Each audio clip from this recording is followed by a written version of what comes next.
economic downturn directly as a result of the pandemic. Normally, sir, in the ordinary course of things, and the honorable member, leader of the opposition on the other side, he spoke to this last time, where the employer could not pay the severance that was due. The employee would then have to apply to the severance payment tribunal, and regrettably, and some would say almost in tragedy, and sometimes, is that their matters still before the tribunal, and they have been there for decades, or indeed long periods of time. And he spoke about this.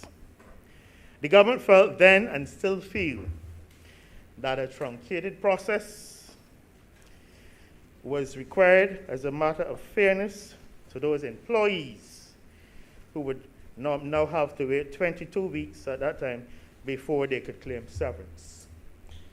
And we had a fairly heated debate in this honorable chamber, and in the end, the matter was resolved almost unanimously, almost.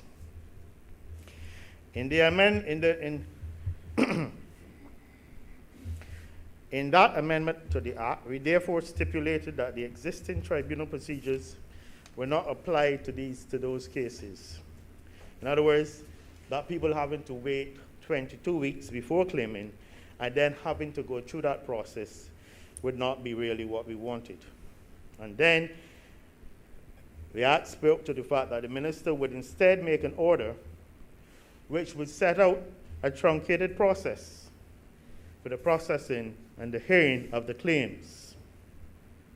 Unfortunately, Mr. President, the relevant order that was spoken about, the relevant order putting the new procedures in place, has not yet been made. The amendment that was made last year is now spent. We therefore need to extend the time within which the minister can make that order, sir. This bill doesn't amend the Severance Act payment at all, but rather it is just, as I said, a short bill and a simple bill, which in essence revives the power of the minister to make that required order. And this time it sets a time for that to be done, for the making of the order, and this time limit is May the 31st, 2021. This is all that we intend to do with this bill. The order, I have been informed, is being worked on assiduously and will most definitely be made before May the 31st. The bill, Mr. President, also validates past actions of the NIS in plain claims where there is no dispute as to the entitlement or as to the amount of severance payments due to the employee. In such cases, for quite some time, and even before the COVID pandemic, the NS board paid severance due where the employer could not pay it, and thereby obviate the need for the employer to go to the tribunal and add to the already huge backlog. So they were indeed trying to assist those displaced employees. It is contended that this procedure that was adopted by the board may be challenged in the future. Indeed, there may be attorneys here sitting opposite me who might want to do so. Mr. President, I said attorneys. Mr. President, rather than leaving those recipients of such payments at risk of having the payments challenged for whatever reason, and the potential liability to be repaired, as could happen if an employer who wants to get out of refunding the INS board decided to challenge the payment, it is now considered appropriate to validate any payments so made. Mr. President, the immediate impact of this amendment will be to have the outstanding claims done with dispatch, and among the beneficiaries would be scores of hospitality workers that we see demonstrating from time to time, and indeed the Barbados employed LIAT personnel who we've heard recently of their plight. Especially, I know that the honorable leader on the other side will be aware of this, because I saw in the press that a cadre of former Leah employees had gone to visit the headquarters of the party, wherever it exists, to have discussions. So I know that he will certainly be gratified by this amendment and be in full support of it, recognizing the importance in easing the hardships of these poor Barbadians who have worked hard and assiduously and now are having difficulty in getting access to this severance.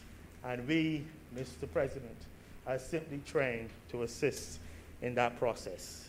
With these few words, Mr. President, I beg that this bill be now read a second time. Thank you.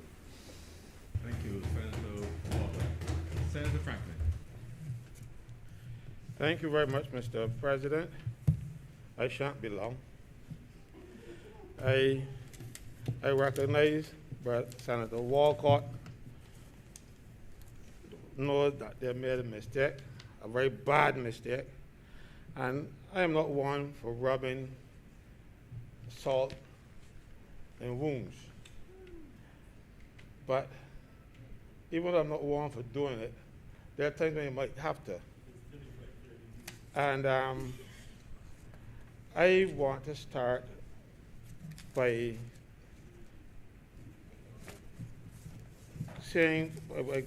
commenting on some things that Senator Walcott said. He said that the NIS paid claims without going to the tribunal, which is a horrible injustice. That's more like misappropriation of funds, because only the tribunal can authorize the National Insurance Director to pay money from the board, even if it is not contentious. If it is a case where the employer says, I am not contesting the severance application, you still have to come before the tribunal, and the tribunal have to make an order, or the assent cannot legally leave the severance payments fund by anybody. But that happens, sir, when you have senior public officers in acting positions for too long. Because if the Director of National Insurance was an appointed officer to that post, they might have a little strength to tell the minister, but minister, no, you can't do that. But when you're acting and you're holding on for 2 years, 3 years, and didn't get the job yet, despite the fact that the act says that you should be doing it for more than a year.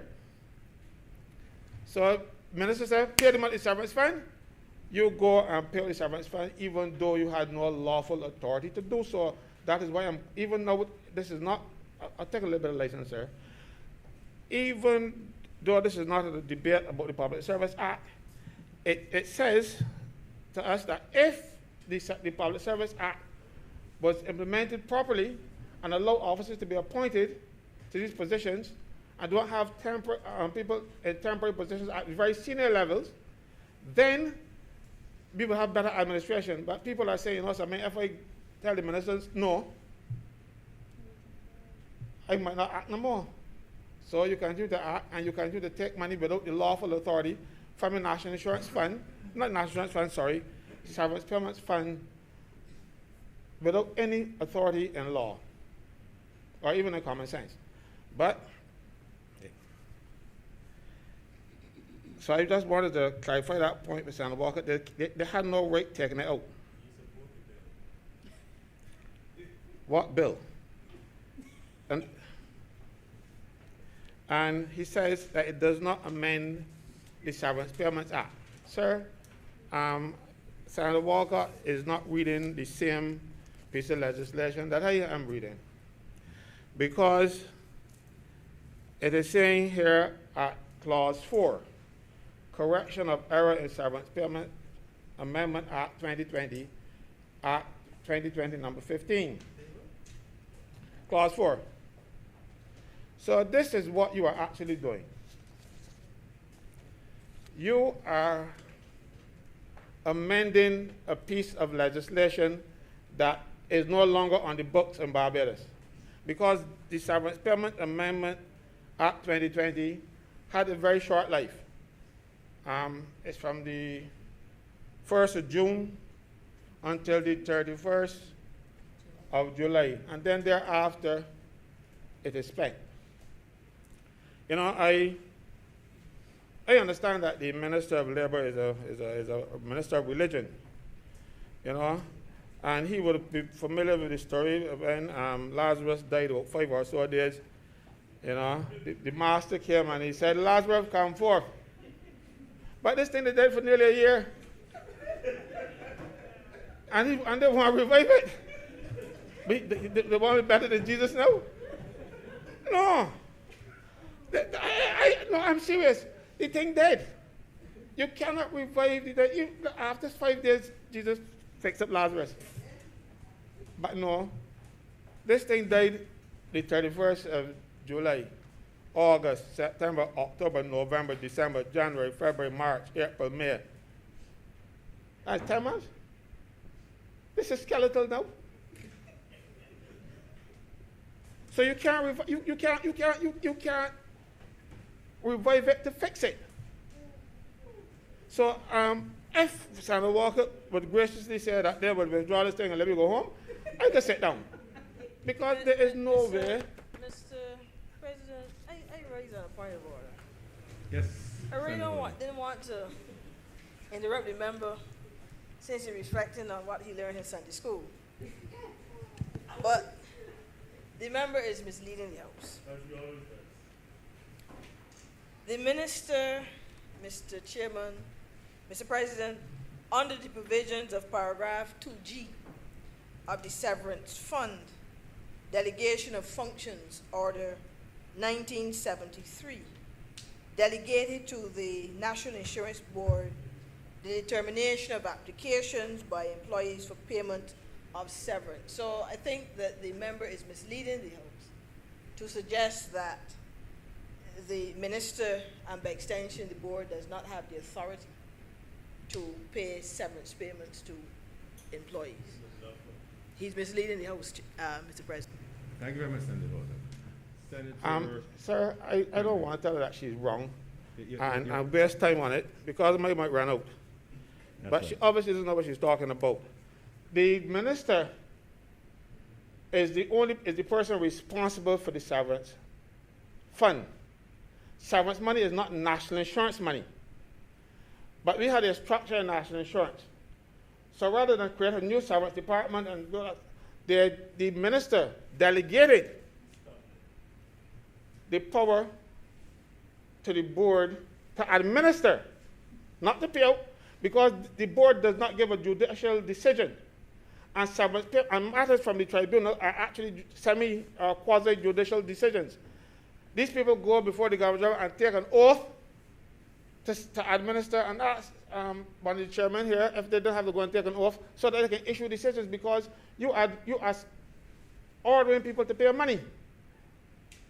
So it is not the tribunal, it is not the severance payment, not the tribunal, the National Insurance Board. It's the Severance Payment Tribunal that's the only authority that has power to order that money out of the fund. Yes, the National Insurance people administer it, because the chairman of the tribunal walk with the Severance Payment Fund in their pocket.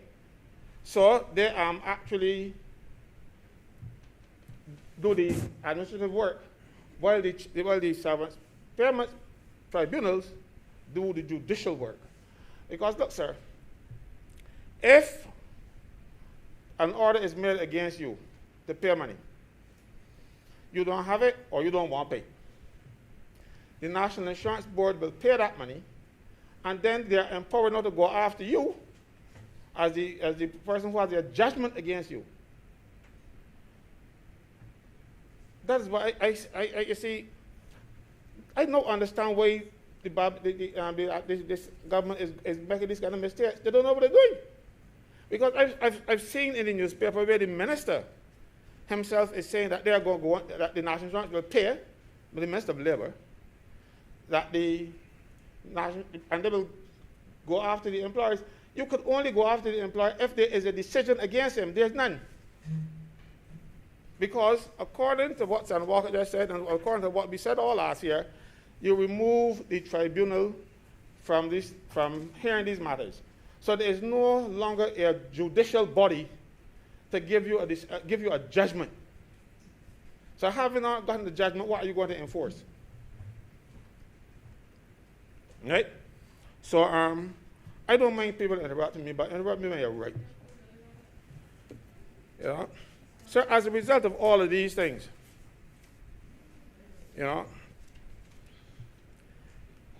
I believe, right, in this society where people in high office are expected to do the honorable thing when they mess up, the Minister of Labor, the Attorney General, and the Minister responsible for servants should resign or be fired. And the General Secretary of Barbados Workers Union should be wearing sackcloth and ashes. You know, because all of them have done serious harm to the people of this country, and some of them have actually misled the workers into believing with government propaganda. You know? All the things that are happening now, with the people trying to get severance, were reasonably foreseeable. As a matter of fact, I, in my limited way, pointed out a few. And then one of the only severance payment experts in the entire Parliament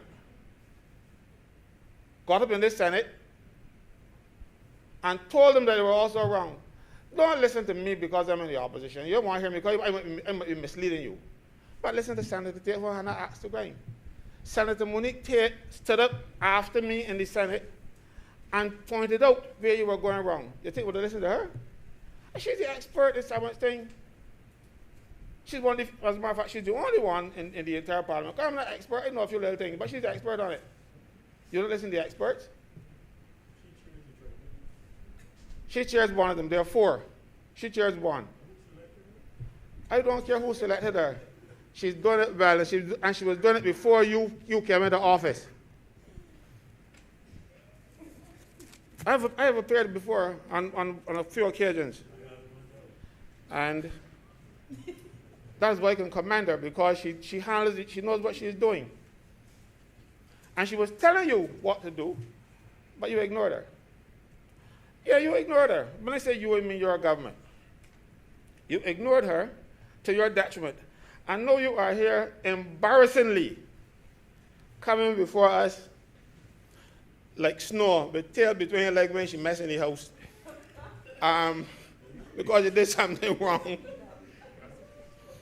Senator Franklin, did you see the chair's permission before calling the name of that member of your family? I apologize for that, sir. No. I apologize for that, sir. Press on, sir. You know? And coming here now with this, I would be embarrassed. I would say, please forgive me, for I've sinned. That's what you should do. And then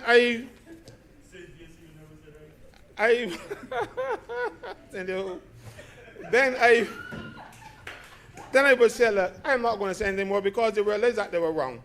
And they're trying to undo the harm that they have done to workers. But I can tell you something. It isn't easy to undo the harm that you have done to workers.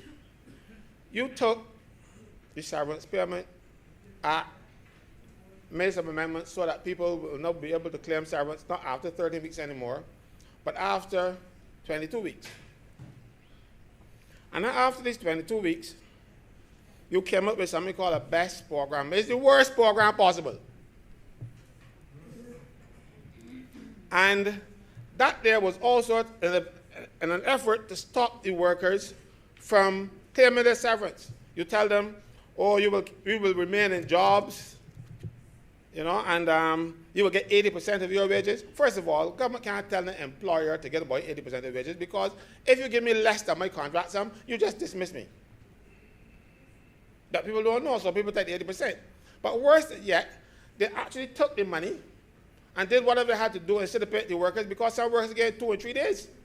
So you are now getting 80% of 3 days when you were getting 100% for 5 and 6 days. Mind you, you're not getting service charge, no, because there are no people in the hotels. So people are going home. One woman told me that after the deduction, she get $13. This is what you did to workers. So people ended up, some losing relationships because they were not able to finance them. Relationships. All of this is a consequence of what you've done. At least, if they had gotten the severance pay, you'd allowed the act to remain as it was, they wouldn't have lost them so soon. Precisely. You know? People have to find, no, not me, I don't know about that.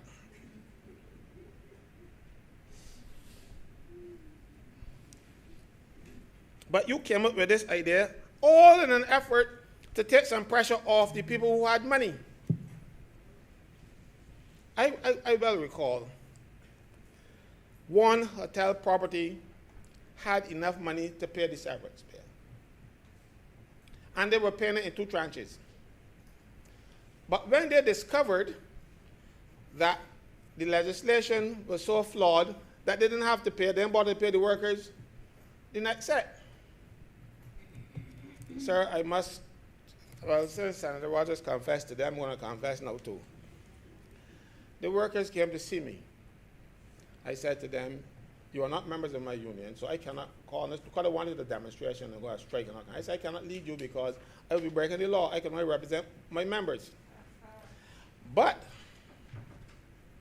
if I were you, if I were in your position, now I'm not telling you to do this, but if I were in your position, I would call the Nation, Barbados, the CBC, and everybody else and tell them I demonstrate outside the hotel. And when the police come, leave the place because the police can tell you move and keep moving. If you don't move, they lock here. But they got to warn you first. So you're going, I would do that. Not telling you to do it. Boy, and some of them might do it. And the hotel man paid the check. They had them. But then, and you see, because what happened is, it went viral. All on the YouTube and every kind of thing, and the people outside of Barbados, and even the managers and the owners from expatriate owners saw what was happening with their business in Barbados and call back and tell them, pay these people the money, pay the people the money. They had it. But the local managers, they said, man, look, we ain't going to pay this thing because they get advice from good lawyers. And they refused to pay because the amendments to last year's act did not force anybody to pay because it says the tribunal, as a matter of fact, it said Section 30 of the Principal Act does not apply to cases, to claims made under this amendment. I think that's as close as I can remember the words. But it was something like that. So but Section 38 is the section that gives the tribunal the power to hear and determine claims. So when they discovered that that was the case, that nobody can force them to pay, they didn't. The legislation also said, the amendment last year, that the minister may make an order to prescribe the procedure for investigating claims and that kind of stuff. The minister was supposed to make an order. That order would have to have replaced the tribunal because you get rid of the tribunal. So there's nothing left now. So you had 4 weeks in which to make the claim to the employer after you qualify for the severance pay. Thereafter, if you didn't receive the money from the employer, then you had to go to the tribunal. But there was no tribunal. So there's no tribunal to order you. So the employers who found out, some of them paid, but the ones who found out that I don't have to pay didn't. So you're trying to fix this now. So you are trying now to breathe life back into this skeleton by giving the minister the right to make this claim, this order by the 31st of this month. But make an order for what? Or because he has to make it under some law. The Severance Payments Act. And particularly the Severance Payments Amendment Act 2020. But that is dead. So he's going to make a claim. He's going to make these orders to implement the Severance Payment Act 2020. That did. So you see, what the government has done, they rush to help the employers out of a hole without thinking through what they were doing. And as a result, they made it worse for themselves. They made it worse for everybody because people are suffering, you know. And you hear that people cares. I prefer to spend my money than to go there begging somebody for theirs or begging for a care package. One man came to my office and he told me he worked at a hotel and his wife worked in a restaurant and both of them got sent home. And, you know, as luck will have it, you're home all the time, wife pretty. he got a little bit now. I know a job. I know severance pay.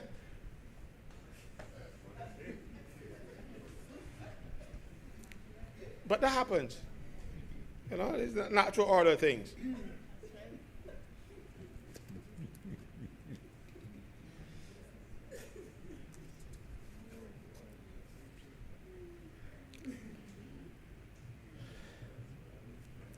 Mr. President, I have grave difficulty with what the government is trying to do in terms of now creating a liability for employers that they don't have today. And you can create this liability by the 31st of this month and then backdate it to sometime last year. But that sounds unconstitutional. Because I didn't have a liability to pay anybody anything today, up to today. Now you are going to create a liability for me, cause me to spend money. Mind you, the money is money that if the government had not messed up legislation, that would have to pay anyhow. But you give them a break. When I said you would mean the Parliament, you give them a break. Tell them, they didn't tell them in those words, but I remember saying in the debate that this seems like a way to let the employers off the hook. And the employers recognized that they were off the hook and refused to pay, even though some of them could have paid. But tell me something. You got some money there, and you can hold it for a rainy day, and somebody says, well, you don't have to pay. And what are you going to do? You're going to pay though? So these people are not like us in here who cares. I'm talking about me, it cares. These are business people who crunch the numbers. So you have to make sure that you have laws in place for them. Because I suspect some of them are going to fight any move for you to create a liability in the past and make them pay. Because if the minister make an order now, he can make an order from today. He can't make an order from last year. And especially an order that deprives a person of their money. Money is property. You can't deprive people of property. That's constitutional. Without due process of law, where's the case against them? And while there's a case against that, click. I understand. No cases. The tribunal, no tribunal, and they pay out the money. I want to ask, under whose authority? Where I want to find out, because I don't know. I'm honestly now seeking information and seeking assistance. Who gave anybody the right to pay out any money? I'm not going to tell somebody and to tell the employer or the former employer that he has to pay back money that you illegally spent or that you illegally take from the Severance Payments Fund. You know, the people that said two wrongs don't make it right. So it was wrong for you to do it, and now you're going to be wrong even for you to go back at these people.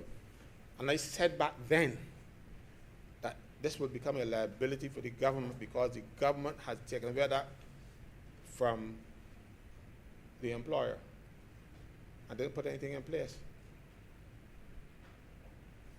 But I want to touch on a few things, other things. Some employers pay severance, but they pay pittance in terms of what they should have paid. Severance payment is calculated on the last 104 weeks' wages. 2 years. You total the amount of money you get for the last 2 years, and then you divide it by 104, and that gives you your weekly average. And then you pay 2.5 weeks for the first 10 years, 3 weeks for the next 10, and 3.5 for the next 10, and the next 13.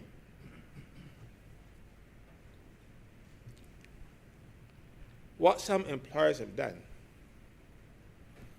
because people were laid off last year a lot, they put in those slots 0.00. Enough, 22 or 21, 0.00. And then when they total it up and divide by 104, people got pittance. But that is not what the regulations say. I brought the regulations with me today. If you are on sick leave or on layoff for any period during that last 104 weeks, what the employer must do, instead of putting 0.0 in that space, the regulations provide that the employer will find the average of the last 4 weeks that you work. The last 4 weeks, they find the average, and that average goes in those slots. So even though you made no money, you were home on layoff, if your average was $100 a week, they put $100 a week in those spots. So you will still have a decent severance pay, but nobody is doing it, not even National Insurance. Check the regulations. It isn't in the regulations, it's in the schedule to the Severance Payments Act.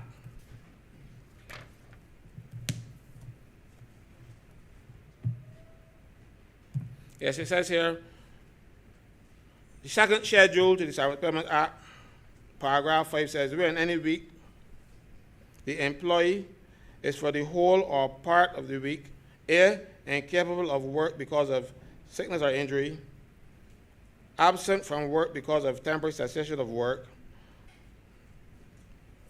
or absent from work in circumstances that such by arrangement or custom he is regarded as continuing employment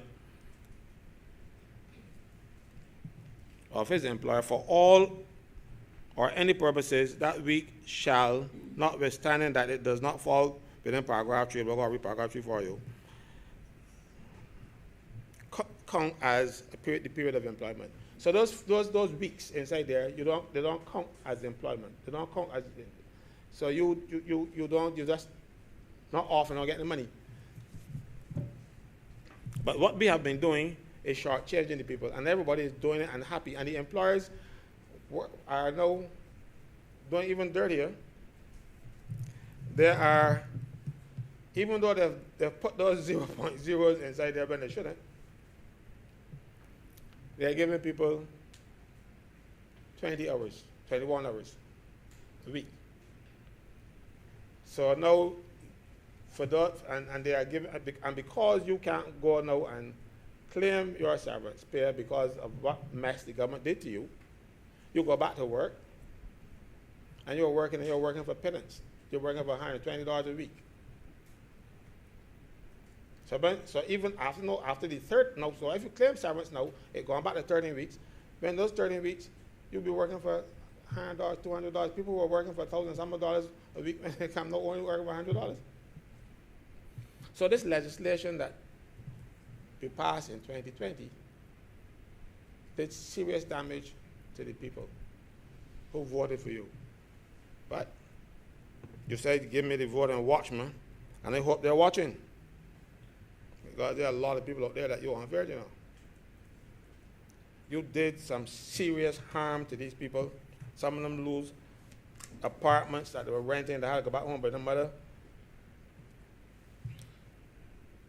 They go back and share a barrel with their little sister and the little children and the other children. All kind of things happening because government did not look out for the people who were most vulnerable. The most vulnerable people in this thing were not the employers, but you did everything possible.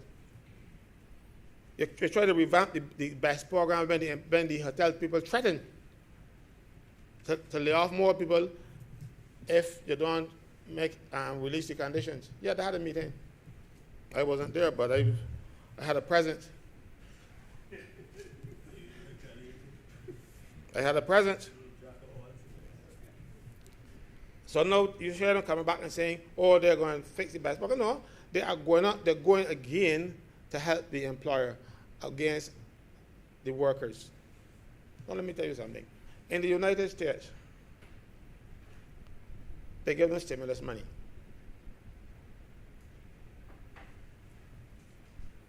The government gives stimulus money, but the government in the United States gives stimulus money to the employees.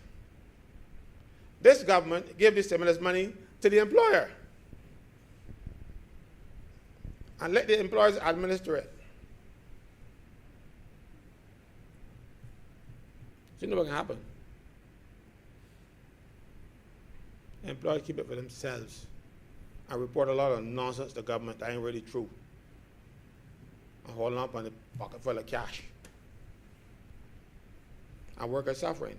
And then your solution, give them a care package.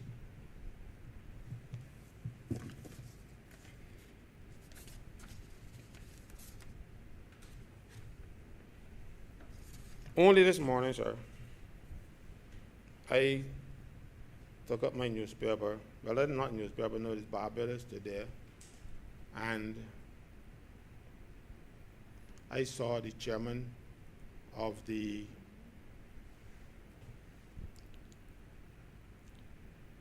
what do you call it? The National Insurance saying payment secured for ex-hotel workers by NIS. And this person is a lawyer.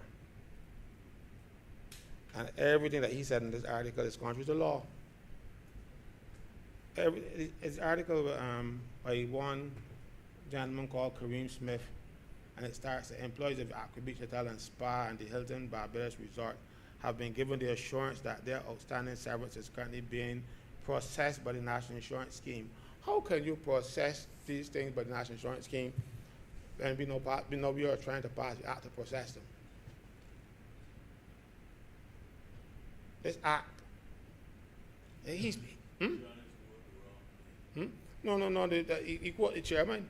The chairman is saying that they are doing this thing all like now. You know? And the chairman is saying that we are doing these things all like now. But you don't have any authority to do so. Right?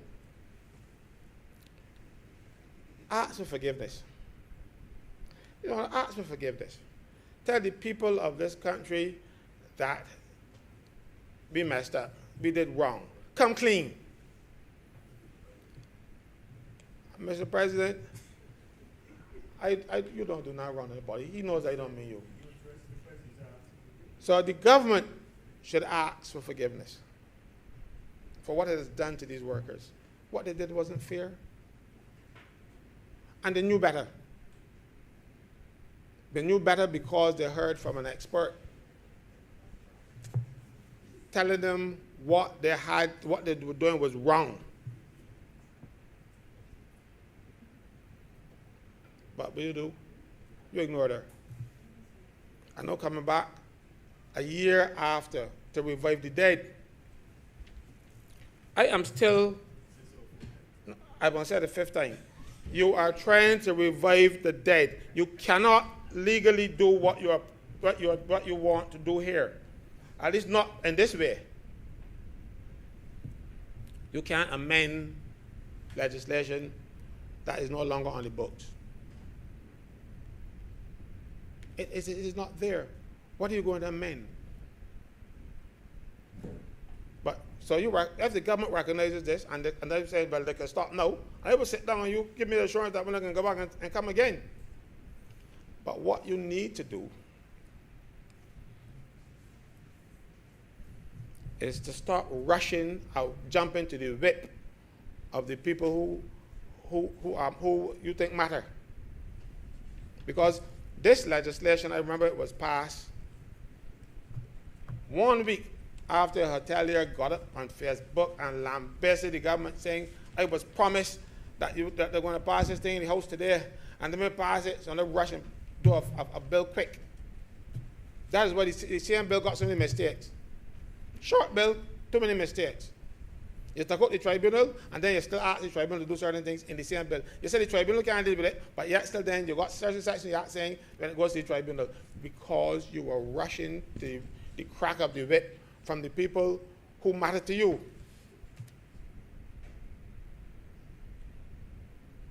You know, it's amazing though, you know, when you're campaigning, the small man always matters. But as soon as you get the government, he matters in 4 years, coming up to the next election.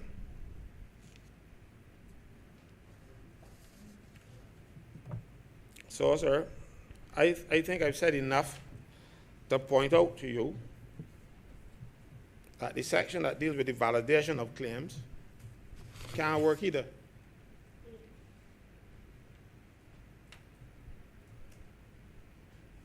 It says here in clause 3, any claims referred to in section 2.1, whether made before or after the commencement of this act, and any question as to the right of such an employee to severance payment,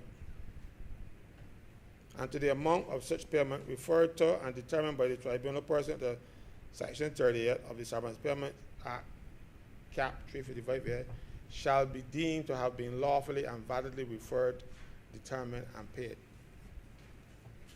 I want to spend a very short time on this. This is saying that severance payments tribunals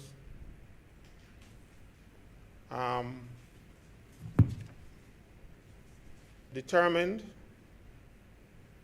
and paid claims under that old legislation that died. But that legislation said that Section 38 does not apply. And each tribunal, therefore, as I said earlier, has a lawyer as the chairman. So I want to know how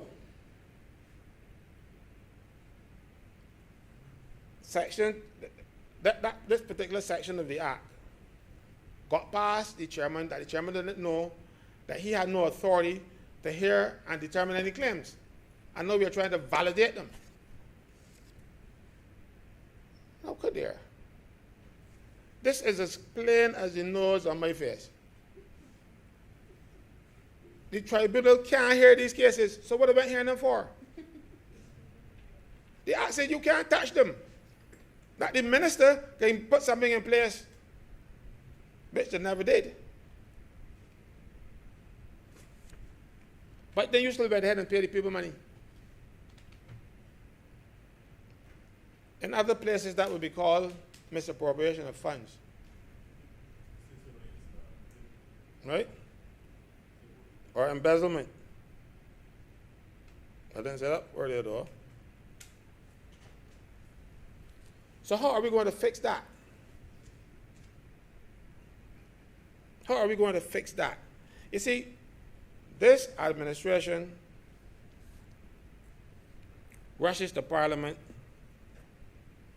and because of their large majority in the lower house, they do what they like, whether it's legal or not, and then seek to ignore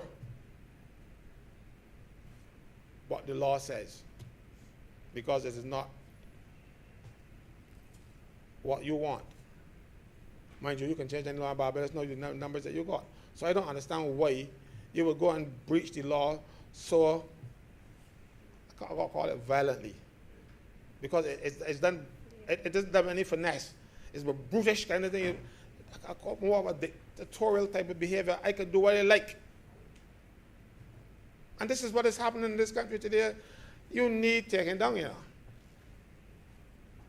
Because when you give persons too much power, you know, it's a power corrupt. But absolute power corrupts absolutely. Well, this government has absolute power. And it has a tendency for using it without considering anybody else's feelings or what anybody else thinks or cares or what is even right.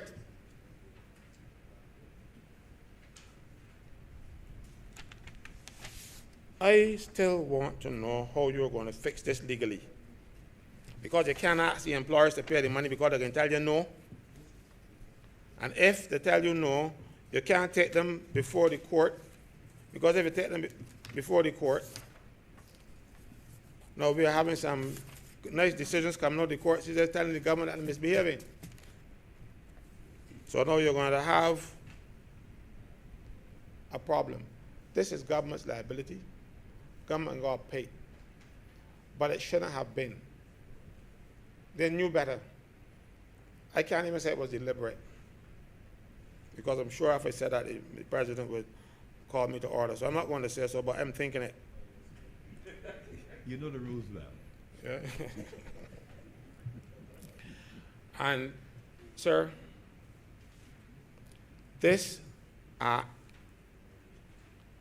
does not make sense. It should not pass in this form. It can't sensibly pass in this form.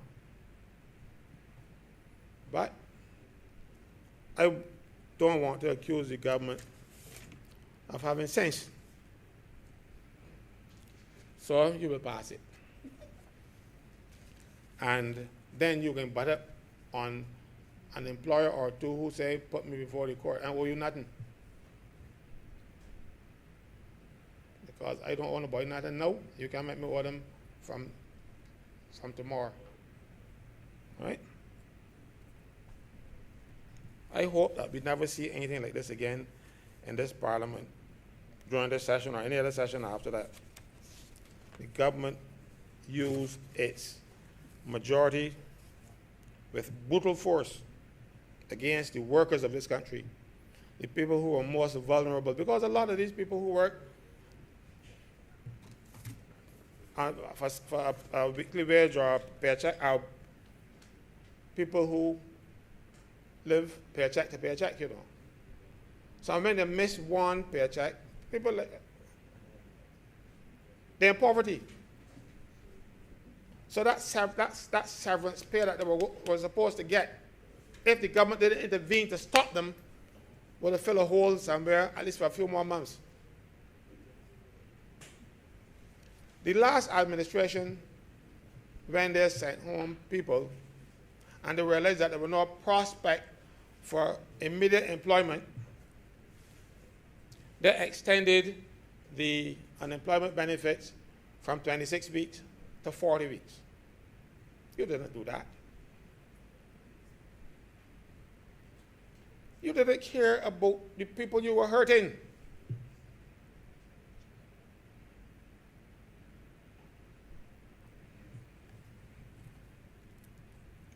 You could have extended it for 40 weeks. But no, you stopped them from getting severance pay, and then didn't give them any ability to get more than 26 weeks. And as soon as the 26 weeks come back on, this is another aspect I've got to tell you about it. You know, you have employers calling people back to work because they don't want to pay severance. And when the employee serves a notice on them that they are claiming their severance, they then serve what they call a counter notice and tell them to come back to work. And have them about the hotel sitting down, doing nothing. No guests in the hotel, no work to be done. You sit down and they tell you at training. People just go to work and get paid for 3 days so that the employer would not have to pay severance pay. All compliments of the government that cares. That don't sound like caring to me.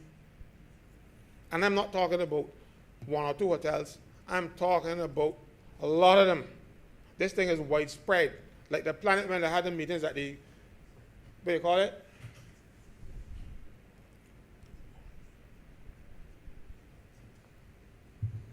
At the association. Because all of them are doing it. We had one hotel in Barbados that told the workers, we are cutting your pay by 48%. And then tell people come back to work.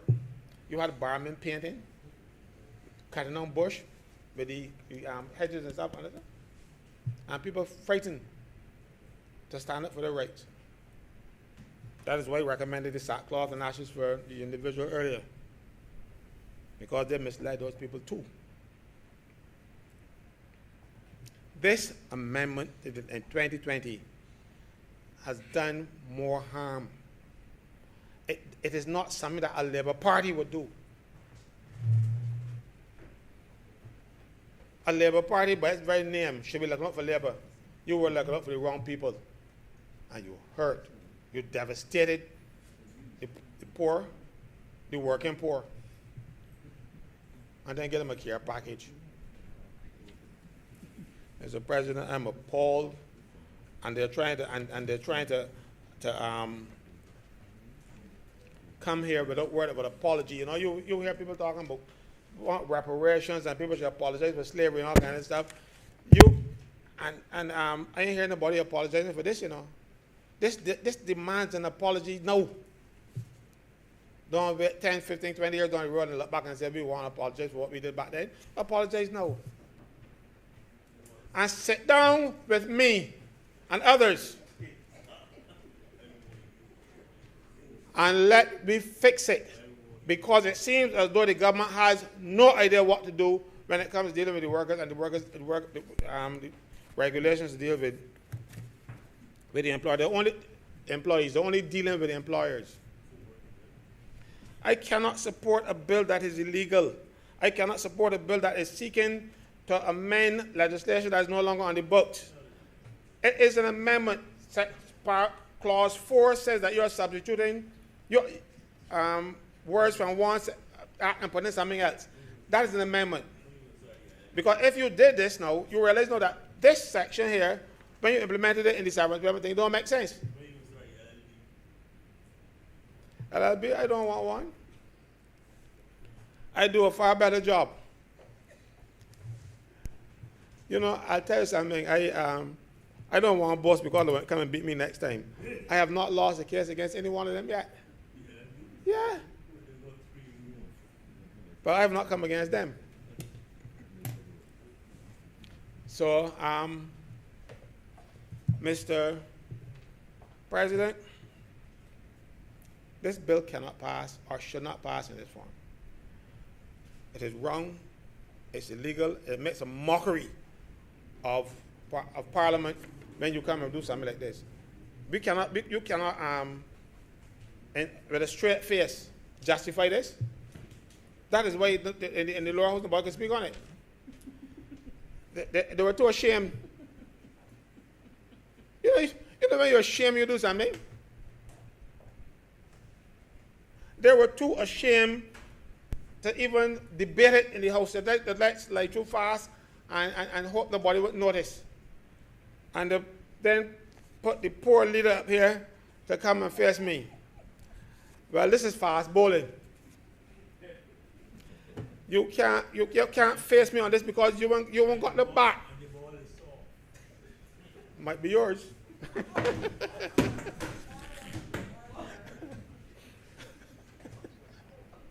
You know, this piece of legislation, they bring it and give it to you now and hope that you would get it through with the least bit of embarrassment to them. Well, I hold it up. I want the world to see what the Barbados Labour Party administration is doing in the name of governance and legislating. This could happen nowhere else. You know, if people outside of Barbados who know anything about parliamentary procedure and parliaments see this, they would laugh at us. He didn't say a word about it because he tell you that I will deal with it in the Senate. That's what he told them. I will deal with it because I'm more au fait with the legislation than he did. So he said he will leave it to me. And he has. You know, so he didn't say a word about it. Because you see, you can't be all knowing like you people out there, you know. You should listen to people sometimes. He ain't know everything. But you do. No, I don't. I know a lot of stuff, but I don't know everything. And they wouldn't man up. There were being boys out there.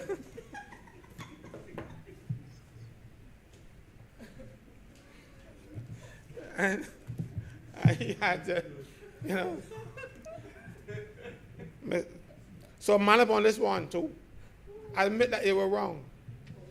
And fix it. Mr. President, I am much obliged to you, sir. Thank you very much, Senator Franklin. Senator Tate.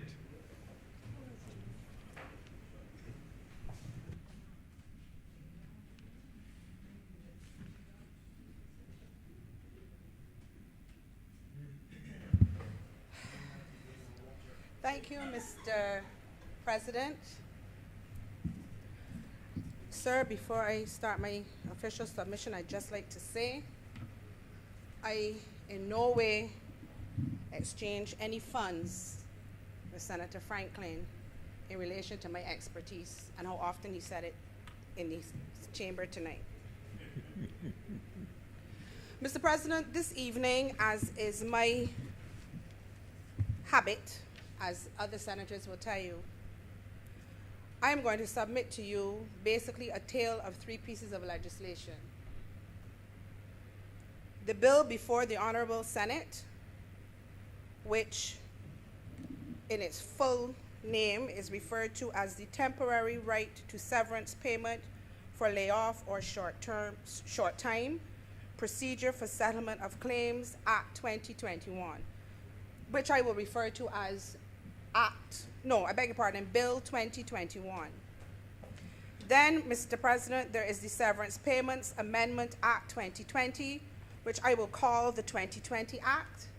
And of course, there's the Severance Payments Act, Chapter 355A of the Laws of Barbados, being the principal act. Mr. President, this evening, we are here to debate the 2021 bill. And as has been the case on numerous occasions in the past, it concerns me that the government has sought to introduce legislation to this honorable chamber to be considered and hopefully passed that has fundamental issues, and somehow it expects that it will not be challenged, or maybe it will still be passed. But for those of us who can read, and for those of us who do not want our legislature to descend any further into an arena of rejecting laws by the high courts of Barbados, I am here, sir, to highlight some of my concerns and to ask the government certain questions. Because I have said before, Mr. President, and you would not have heard me unless you listened to me on YouTube or on the Parliament television, Barbados is not a banana republic.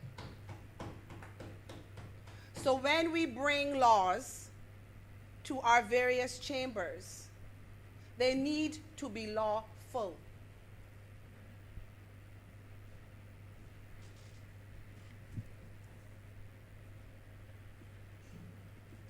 The other concern I have, and I've spoken about this on numerous occasions, is the rushing. Rushing allows for errors, mistakes, incompleteness. The 2020 Act was rushed. The 2021 bill was rushed too, because we are debating it on the 19th of May, but it makes reference to an order of the minister for the 31st of May, which means between the 19th and the 30th, this needs to be passed so that the order can be made by the 31st of May. That means that there is no consideration for the possibility that it will not pass. There's little or no consideration for the possibility that it might have errors and or it may need to be redrafted. That concerns me, because this piece of legislation that has been brought before us, taken aside whether it's lawful or unlawful, is a very serious piece of legislation. Now, Mr. President, you will not know, but when the government brought the 2020 Act to the Parliament and the Senate on the 17th of June, I quarreled because we were getting it on the 17th. It was supposed to come into effect on the 1st of June, and it had a shelf life of the 31st of July, Mr. President. I also queried the absence of regulations, because it meant that no one really knew what to do about anything that the bills spoke to, because there was no proper guidance as to procedure. I asked, where were the regulations? Well, tonight we're dealing with these regulations.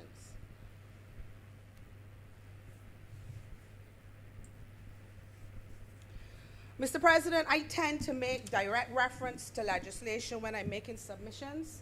So if you would bear with me, sir. We have, sir, the commencement for the 2021 bill, which reads, Objects and Reasons. This bill would provide the procedure for investigating and settling claims made pursuant to the provisions of the Severance Payments Amendment Act 2020, and in brackets, Act 2020-15, which was enacted in consequence of the public health emergency declared by the proclamation given by the Governor General on the 20th day of March 2020. We are here more than a year later after that proclamation, dealing with regulations for a bill that came June 2020. No, Mr. President. No. That's flawed.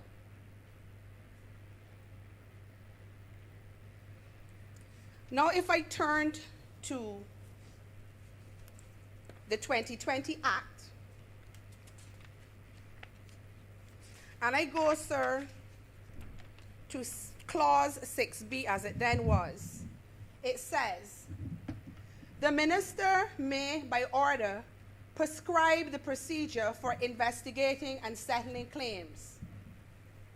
That's the 2020 Act.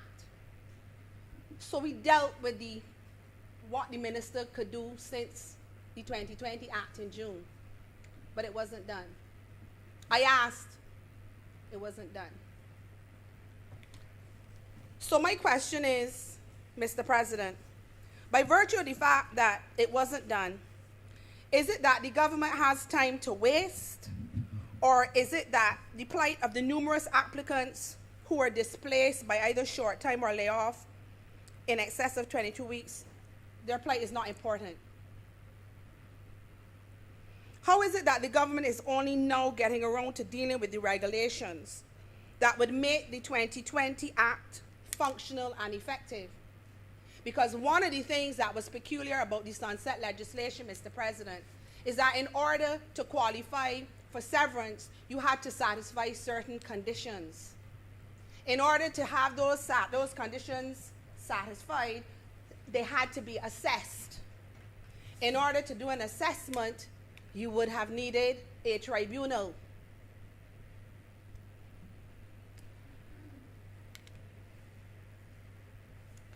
Mr. President, in relation to the issue of the tribunal,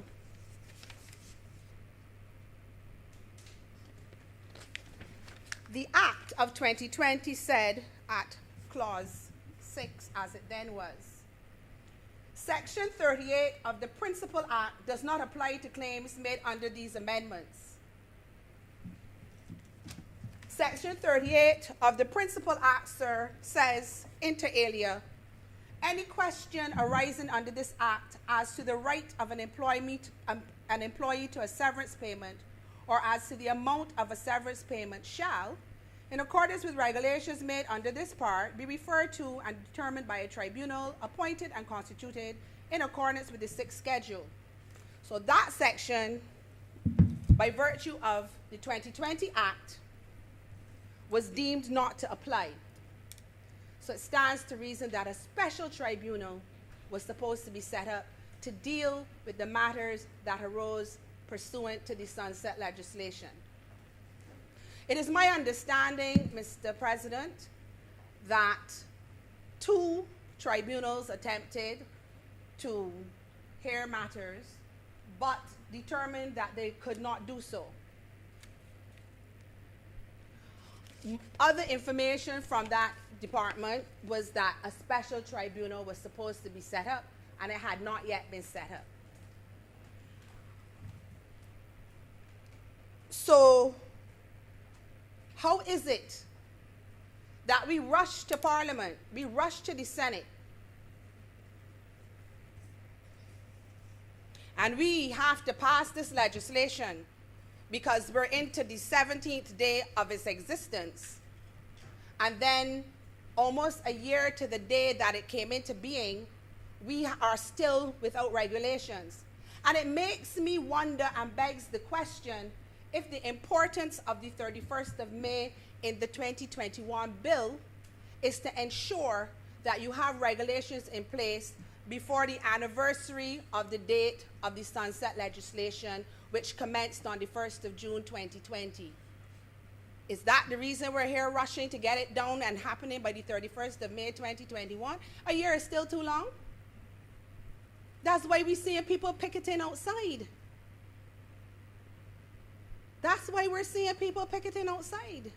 Because NIS can't help anybody right now because there are no regulations in place by which they can assist. This is an abomination.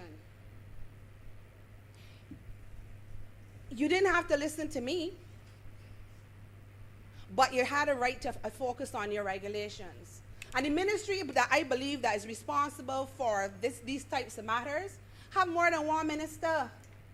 So what are we busy doing? I'm concerned and I'm confused. To continue, Mr. President,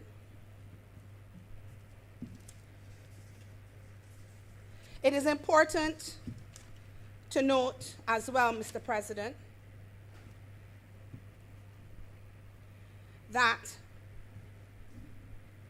the 2020 Act also states at Clause 10, as it then was. Sir, I'm referring to the bill. I don't have access to the Act at this time. There may have been amendments. I doubt it very much. If there were amendments, they would have been very minor. But the substance is still the same with respect to the bill. Clause 10, as it then was, of the 2020 Act says, the 2020 Act bill, the amendments made by this Act to the Principal Act shall be deemed to have come into operation on the 1st day of June 2020 and shall cease to have effect on the 31st day of July 2020. Now, Senator Franklin had some fun talking about skeletons and death and so on. This is a serious thing. How is it that we are asking, by virtue of the 2021 bill, to make amendments to legislation that by its own wording cease to exist? What are you amending? I have taken a step further than Senator Franklin. I'm reading from the legislation. It says it shall cease with effect on the 31st day of July 2020. There's no dispute that persons are entitled to severance. That is not the issue. But we have to stop passing laws that can be struck down, struck out, laughed at, and kicked to the ground. We have to take time to do things properly. And with a lot of seats, with all the seats, depending on what you're counting and include, you have the personnel to get the job done. We can't keep bastardizing the law. We have to know what we are dealing with when we have it to deal with. We have to give the NIS, when they have the power to do so, compliments, be it Section 2G or whatever, the ability to go after persons who don't want to pay what they're supposed to pay. But you can't do it if you give them bad law to play with. The people who qualify should be paid their severance, Mr. President. But it can't be this way, because this is unlawful. And if somebody could show me differently, fine. But how are you seeking to place regulations onto law that has already expired? To use Senator Walker's, I think that's what he said, it expired.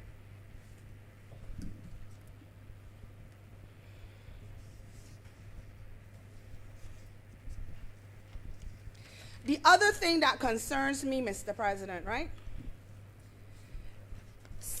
The 2020 Act had two types of persons that could qualify for this special severance. And these are people who would have been laid off or kept on short time between the 1st of March 2020 and the 1st of June 2020. It's a year. You don't have your regulations in place. You are making sport with people. And then you slip it in. You go to the lower house, somebody mentions it, there's no debate, it goes to committee, and it's up here. How is that possible with the amount of attorneys at law in the other place? How does it ring a bell? Send off some kind of alert. Are we sure we can do this? I'd be happy for somebody to show me how it would work, but I can't see how it would work because your legislation said it finished on July the 1st. You ain't even trying to pull this off August or September 2020. You are pulling it off or trying to pull it off on the first year anniversary of the sunset legislation, which by the very nature of the wording of the 2020 bill says temporary. It was temporary. It was sunset legislation. It was set peculiar to a set of persons who were affected at a particular time. The government has to do better. And I'm hearing Senator Franklin talking about an apology. An apology to somebody who has not gotten what they're entitled to for a year may not really sit well. It cannot be, Mr. President, that because you have all the numbers, you can do as you like because it can pass in the House, because if you have the numbers and it's a simple majority vote, it can pass. That can't be right. In the world that I work in, if I go to court and I have a client, I'm representing my client. If the person on the other side is unrepresented, there are times when the bench, be it the magistrate or the judge, will assist the individual so that they can flow a little better, get certain questions asked, certain procedures handled. And usually the lawyer on the other side does not object. But as an officer of the court, I am also required not to take undue advantage of the unrepresented person. Likewise, not because you have 30 plus seats, 29, however you want to call it, does it mean that you don't have to do the right thing, that you don't have to pay attention to detail, that you don't have to mind your constituents, no matter who wearing red or not. Because at the end of the day, Mr. President, you, to my mind, have a higher duty of care because you don't have a real opposition except what goes on in this Senate. You have no one calling you to account on anything unless it happens in this Senate. So you are required to do better. You are required to pay attention. You are required to mind your constituents' business. This offends me because I said it on the 17th of June. I told you what to do. I asked you where your regulations were. But you slip it in even though COVID was hitting us since February, March. We come in June, we late, and we had no regulations. We still do not have regulations, and we're trying to do a resurrection. Ascension Day was how long ago? I'm just saying. We got priests on this side, sir. It was last Thursday. This is what we doing? We doing Ascension? What we doing? The state to winner. The state to the government. We need Bev and Udine in here. Because this is all this could be? Mr. President, no. No.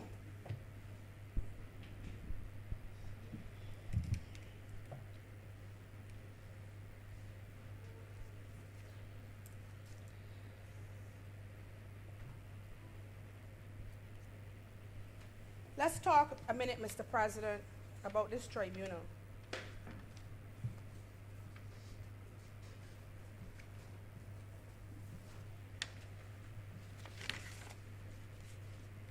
If you, and what concerns me about this whole payment, I think that Senator Walcott made mention of payments that might have been made.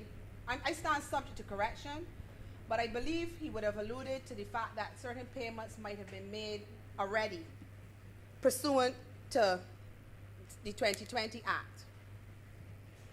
I, like Mr. Franklin, would like to know on what basis, because the legislation makes provision for a tribunal to do so. It is my understanding, as I said earlier, that there has been no tribunal set up. So on what basis are you making the payments? Because here's the thing, Mr. President. If payments have been made to employees, whether justified or not, no, I shouldn't say that. If payments have been made to employees and an employer who wanted to have an opportunity to be heard has not been heard, you have a problem. That's a breach of natural justice. But ordinarily, the minute that an individual is paid severance, it becomes a liability to the employer. How you make an employer liable who can come and prove that they offered the person the job and the person didn't want to take it back? So how you get his severance from that employer? And what's the basis of his payment? Where's the decision? Where's the order? How are you going to get that happening in court?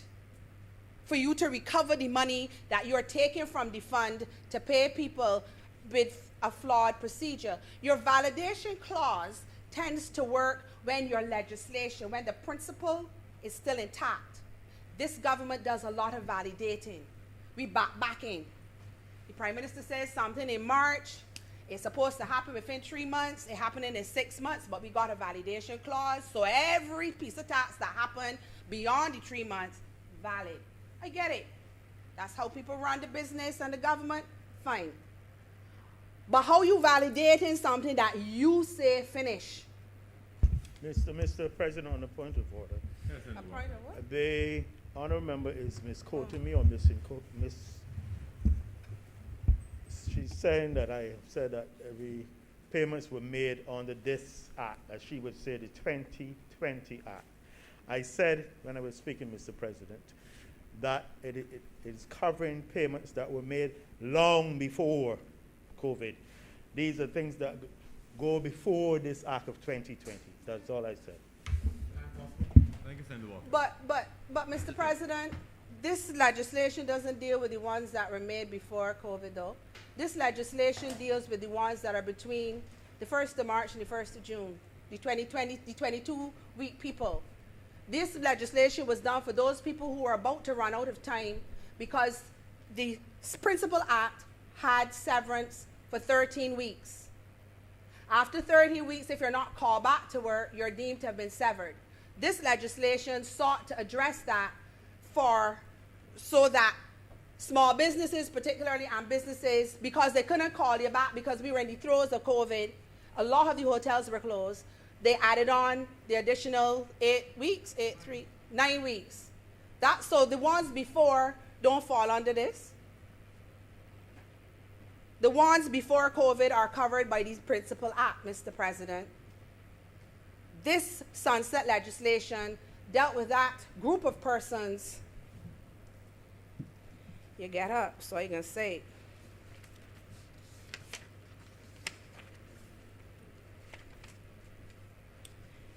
The temporary right to severance payment for layoff or short time. Clause 6A, 1. Where an employee has been laid off or kept on short time, A, commencing at any time between the first day of March 2020 and the 30th day of April 2020, that employee will not be entitled to claim severance payment unless he has been laid off or kept on short time for 22 consecutive weeks or for a series of 18 or more weeks within a period of 24 weeks, etc., etc. That's 6A. Sorry. And clause 2 says, where an employee has been laid off or kept on short time before the first day of June as a result of the restrictions on international travel due to the declaration of a public health emergency and the consequent restriction in the operation of business imposed by the making of the Emergency Management COVID-19 Curfew numbers 1 to 5, Directives 2020, that employee shall not be entitled, etc., etc. These are the people, the 22-week people. And that is why it was so important. You had to set up some type of grouping, some type of entity, i.e. a tribunal, because in order to qualify under the sunset legislation, these type of persons, you had to prove that you were one of the or the other. So you needed assessment. That is to say, you needed the investigation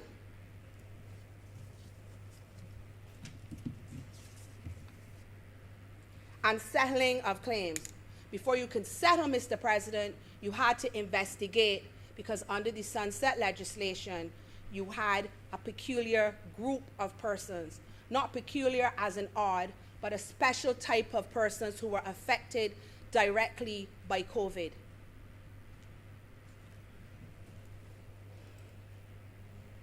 And that is why the whole issue of hearing matters or paying without hearing is dangerous, because you don't know, you have to have qualified. And if you're just paying without ensuring that the person is qualified, that concerns me.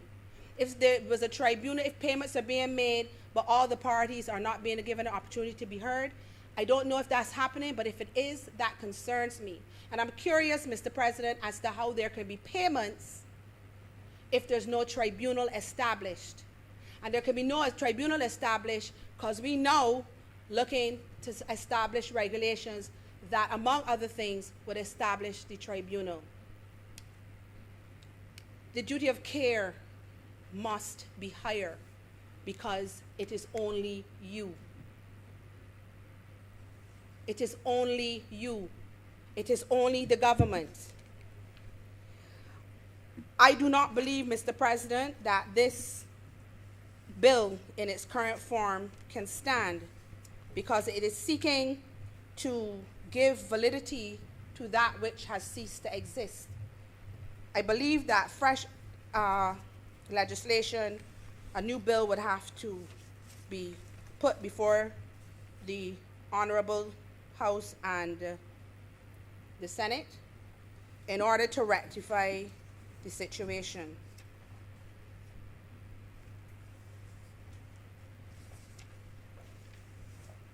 The government, Mr. President, has to do better. I give the government points through by virtue of Senator Walcott coming here and saying, yeah, we didn't do it, so we're trying to fix it. It's going to be short. These are my words. He didn't say it, but this is how I received it before he got up and tell me that he didn't say it. This is my interpretation. So fine. My issue is, it ought not to have had to happen. This is too important a matter, and it is in everybody's line of sight. We're talking about persons. We've had members of the government senators coming and sharing with the House the plight of a number of these workers and how serious it is and how important it is and how terrible things are. And we know it. Everybody knows somebody who's going through a hard time. We're all going through hard times, I would be bold to say. So when you can make a difference and when you have something to do that impacts people's lives and their income, it behoves you to do the right thing and to do it effectively, efficiently, and within a proper time. A year is unacceptable. A year is an abomination. And then you are appeasing who by saying it must be done by the 31st of May? Who are you appeasing? You are putting pressure on the bodies who have to help with getting proper laws passed by saying, oh, well, let's just push it through because. No. This needs to be looked at differently because I am strongly of the view, subject to someone who would know or who can show me how you can ask for regulations to be put upon legislation that has ceased to exist. Apart from that, and you know what? Even if it's possible, that doesn't take away from the fact this should never have happened because persons' matters should have been adjudicated long ago. And I really hope that nobody is making payments without making sure that all the relevant parties are a part of the process, Mr. President. The government has 30 plus seats, 29, and others, consultants and everybody else, advisors, everybody is in the government right now. Handle your business is what I'm saying to the government, Mr. President. With those few words, sir, I'm obliged to you. Thank you, Senator Tate. Senator Brandt.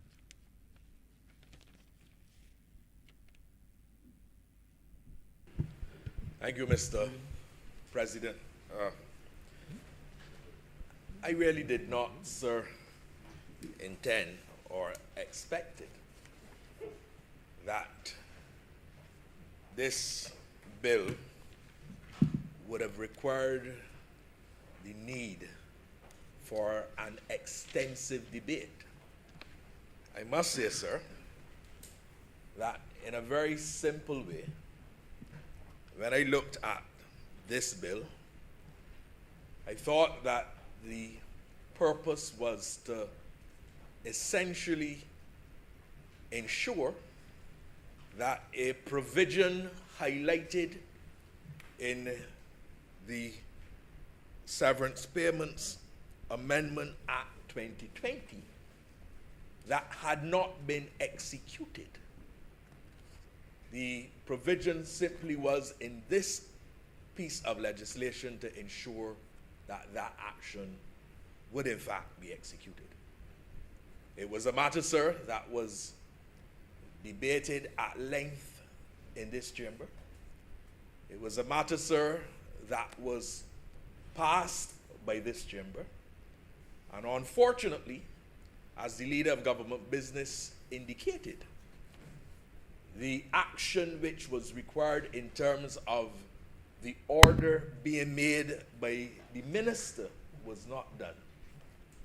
And that, sir, is the reason why we are here today and the reason why we have this bill before this chamber for consideration.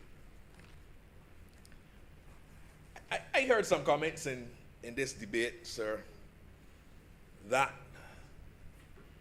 amazed me. In fact, sir, maybe I should not be amazed by comments coming from a particular senator, where the suggestion is being made that the government has done harm to the people.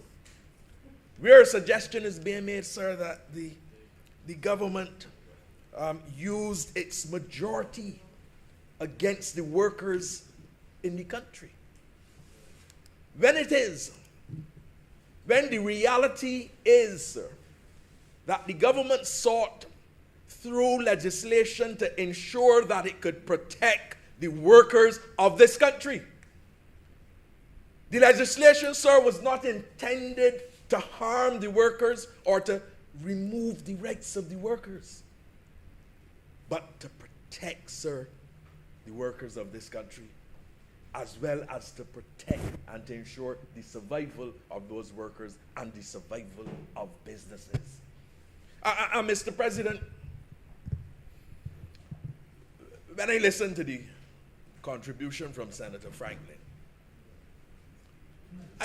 I thought to myself, Senator Franklin must not recognize that we are existing in an environment where we have been impacted by the ravages of COVID-19. And there was a situation, sir, where businesses in Barbados, and not just tourism enterprises, because a lot of tourism enterprises were impacted. A lot of hotels in a very significant way saw a loss to revenue, but the recognition also was that a lot of other businesses also depended on tourism. And the impact was severe. Sir, don't take my word for it. I'm going to reflect on some numbers. I've done it before in this chamber. I'll do it again. Mr. President, in January of 2020, just to give you some figures, the revenues earned were in the vicinity of $112 million with respect to hotels that would have been reporting in relation to that month. Sir, by March of 2020, there was a 41.2% decline over March of 2019, where revenues were at $64.5 million. Sir, in July, which saw a reduction in occupancy of 90%, the revenue, sir, was $1.9 million. Sir, you know, in the month of April, we saw an increase in revenues. And the figure, the percentage, sir, will sound big. A percentage of increase of 229%. And the figures sound big, but sir, when you look at the dollars, when you look at the actual money, sir, you know, the monies is not a lot. It moved from $1.7 million in April of 2020 to $5.7 million in April of 2021. And in April of 2019, sir, it was $78.7 million. I start there, sir, because we have to put things in context. Mr. President, these are not normal days. These are not normal times. And the government has a responsibility to ensure that there's the survival of individuals and that businesses also can survive so that workers can continue to work. And the reality is that there are a lot of businesses that do not have the monies available to pay a severance. But sir, it's more than that, you know. It's more than that. I was involved in the discussions with respect to the amendments to the what was referred to as the 2020 Act.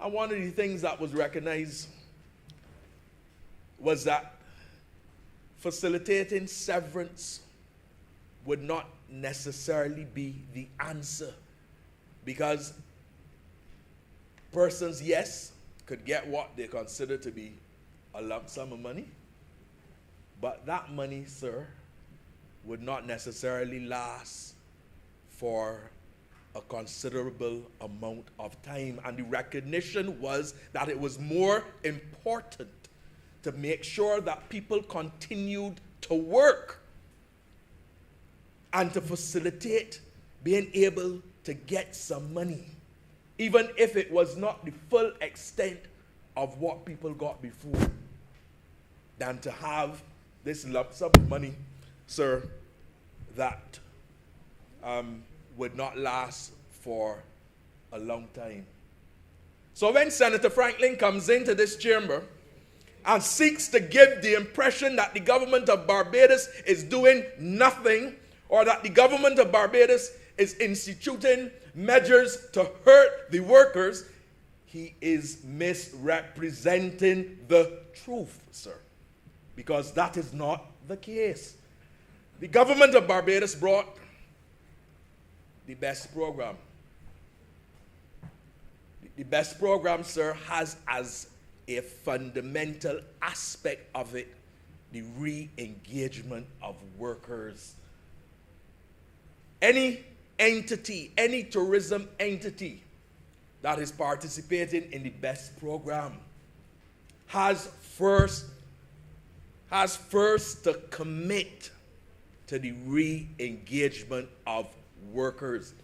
And that re-engagement, sir, is at 80% of the annualized wages for 2019. That 80%, sir, is better than what is required if a person is laid off for 13 weeks. And if I am not correct, the experts can guide me.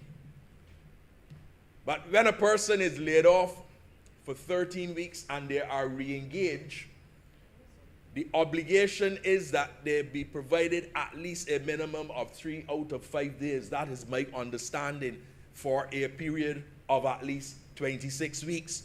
Because if they are not engaged for that period, then they still have the right to severance. I do not understand where this notion has come from, and this claim that there are persons who would have been earning $1,000 a week. I wrote it down, sir. Persons earning $1,000 now working for $100. And I said to Senator Franklin, if you make that claim, bring the facts, bring the information. You too often stand in this chamber and you make allegations, and you do not substantiate those allegations which you make with facts. And I say to him, bring the facts. It is okay to get up in this chamber and to talk and to make those allegations. But I want, sir, when he does that, for him to substantiate it. Because as far as I'm aware, if an employer re-engages an employee and pays that employee less than 3 out of 5 days, then what is required is that the employee could claim severance. That is my understanding. And if I'm incorrect, those who are better versed in this area can advise me. But I also heard Senator Franklin saying that there were people who were waiters and they do a little painting here and I had to help out there. Sorry, go back to where it started, you know. These are not easy times. These are difficult times. And while it is clearly understood that persons should be offered re-engagement, offered jobs that would be keeping with what they would have been doing previously. Sir, I think that workers themselves understand, based on the feedback that I've had, that this is a time when some of them may be required to chip in and to do things that might not have been required in terms of their job description, but for which they are prepared to give some assistance. And sir, I must say that I see nothing wrong with that. Because, you know, if the business fails, then everybody is challenged. Sir, I well remember I was functioning, and I may have said it in this chamber before, I was functioning as senior consultant in the Ministry of Industry and International Business. There was a matter, sir. In fact, sir, you will well remember the matter because you functioned in that ministry and in the ministerial capacity, sir. And we dealt with a matter, sir, where a soft drink manufacturer had a situation where employees for 15 minutes, I remember it well, 15 minutes would look at bottles going around. And then they had another hour and 45 minutes where they did nothing. And the soft drink manufacturer sought to get the agreement of the union to allow those workers to be able to engage in another task because they felt, and I think justifiably so, that just sitting and playing dominoes and cards was not the best use of the resources, the human resources which they had. And it stands with me, sir, because that was not agreed to. The business, sir, ended up closing. That, in the end, the business closed. That hurt. The employees hurt because they didn't get any more wages.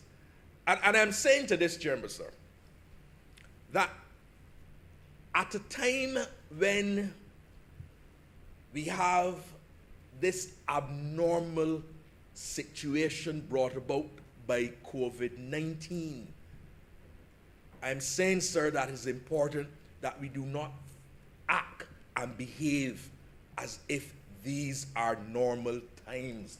Mr. President, these are not normal times. Sir, I come into this chamber and I have to wear my mask. Sir, I have to social distance, sir. We are accustomed, sir, when we meet and greet some of our colleagues to hug and embrace. That has not happened, sir, for a long time. We have to bounce because this is the environment that we are in. And let us therefore, when we speak to issues such as these, recognize that the times we are in cannot be dictated in the manner in which we would have in 2019 or 2018 or 2017. It requires that we function a little differently. Mr. Chairman, reference was made to the BEST program. And the statement was made that the BEST program is the worst program possible. Took the money, persons, businesses took the money and not getting service charge. Again, I say, sir, that is not true. It is simply, sir, not true. Tourism enterprises that apply under the BEST program to the Enterprise Growth Fund Limited are required, sir, to pay 80% of the 2019 annualized earnings inclusive of service charge. Sir, I'm going to repeat it again because I want those who make the claims in this chamber to come with some facts and to stop saying things which do not represent the facts. Any tourism enterprise approved under the BEST program in terms of the wages and salaries must provide 80% of the 2019 annualized earnings inclusive of service charge. So it is not true, sir, not true at all, to say that there are persons who are not paying service charge. And I'll tell you this, sir. At present in the hotels, there are not a lot of visitors, so there's not a lot of service charge. If the service charge had to be in relation to what is collected now, the service charge would actually be less than what the workers are being paid. So that it is incorrect to give the impression that the workers are being penalized by this government. The issue was referenced as well about persons going to work and only engaged in training. Sir, this is a downtime. Last month, the occupancy was 15.5%. In February, 15.6%. In April, 14.8%. Sir, the occupancy of hotels is in the vicinity of 15%. In fact, the anticipation is that we are going to see a summer that is, at this moment, the summer period is soft. There's not a lot of activity, although I know that there are some actions being undertaken by the Barbados Tourism Marketing Inc. And the expectation, however, is that winter will be good, or will be, we expect a reasonable winter, because based on the discussions we have had with tour operators, the winter period is booking well, and 2021 is also booking well. But today, there are not a lot of visitors in Barbados. And the determination was made that what we need to do is ensure that we are able to upskill our workers through training. Now, I do admit that we probably need to enhance that and to better execute that. But there's no doubt that when tourism comes back, when people are able to travel again, when Barbados is on the green list, and when other countries are seeking, sir, to get visitors to come to their destination, there is absolutely no doubt that we have to ensure that we are able to provide good value for money. And having workers that their skills are enhanced, I think, sir, is a very positive and good thing. Not going to spend too long, sir, because the hour is getting late, but the program provides for digitization. Digitization of processes, allowing companies to be able to get money to assist with transformation. The program, sir, allows for a greening component. All elements, sir, that are critical and are important. The program, sir, allows for investment dollars to be provided so that you can enhance the value of what you have, enhance the product offering, whether it be by way of furniture, equipment, new infrastructure. It is not a program, sir, that is not without the desire and the intention to ensure that tourism enterprises are better and that workers themselves are in a better place, Mr. President. So I felt it necessary, sir, to speak briefly in this debate, because I would not want this chamber to be left with the impression that businesses, tourism enterprises in particular, are taking advantage of workers. I would not want the impression to be given that the government is seeking to execute actions that would be harmful to visitors, to workers, sorry.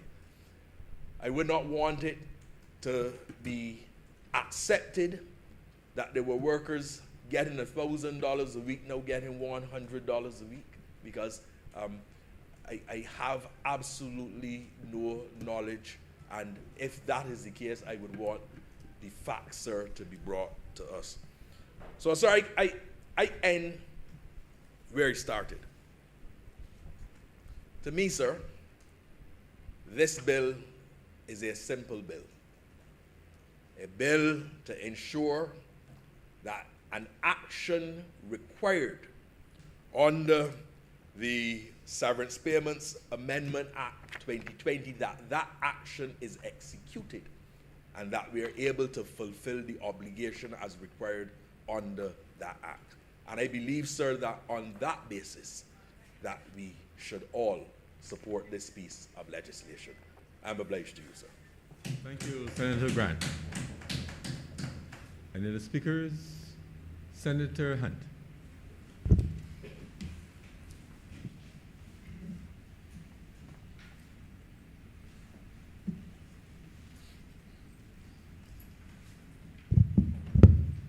Thank you, sir. I rise to make my contribution to the discussion of the bill before us.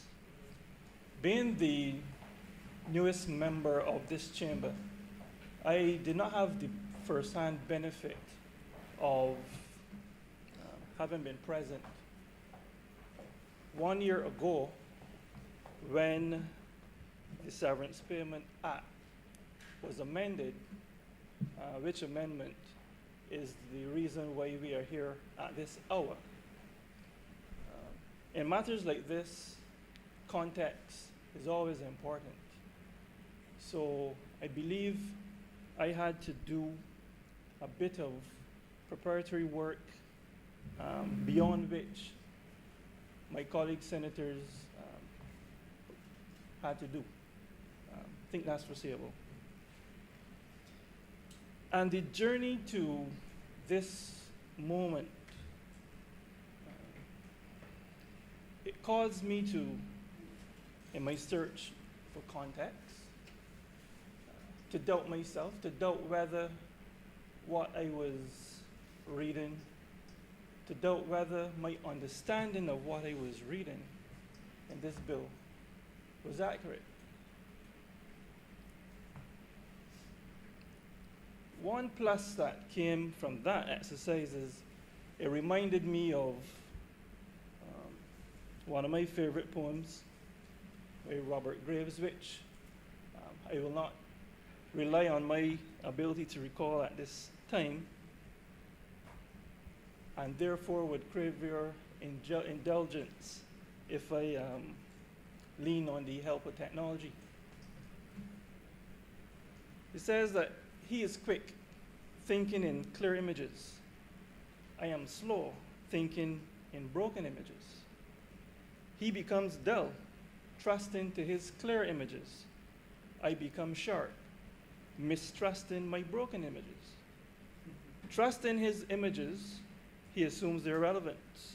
Mistrusting my images, I question their relevance. Assuming their relevance, he assumes the fact.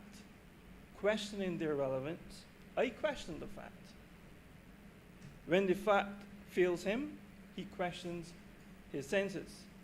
When the facts fails me, I approve my senses. He continues quick and dull in his clear images. I continue slow and sharp in my broken images. He, in a new confusion of his understanding, I, in a new understanding of my confusion. And that pretty much sums up the position that I was put in, preparing to contribute to this debate when I considered what we're really looking at.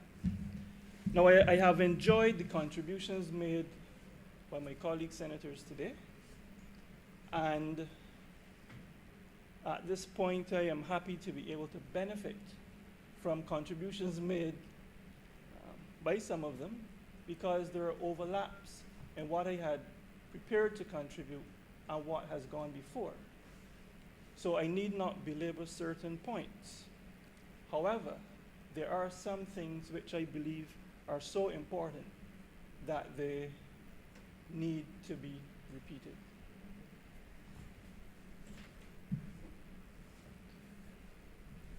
Now, when Senator Grant spoke just now, early in his presentation, he indicated that he really saw no need or perceived no need for extensive debate.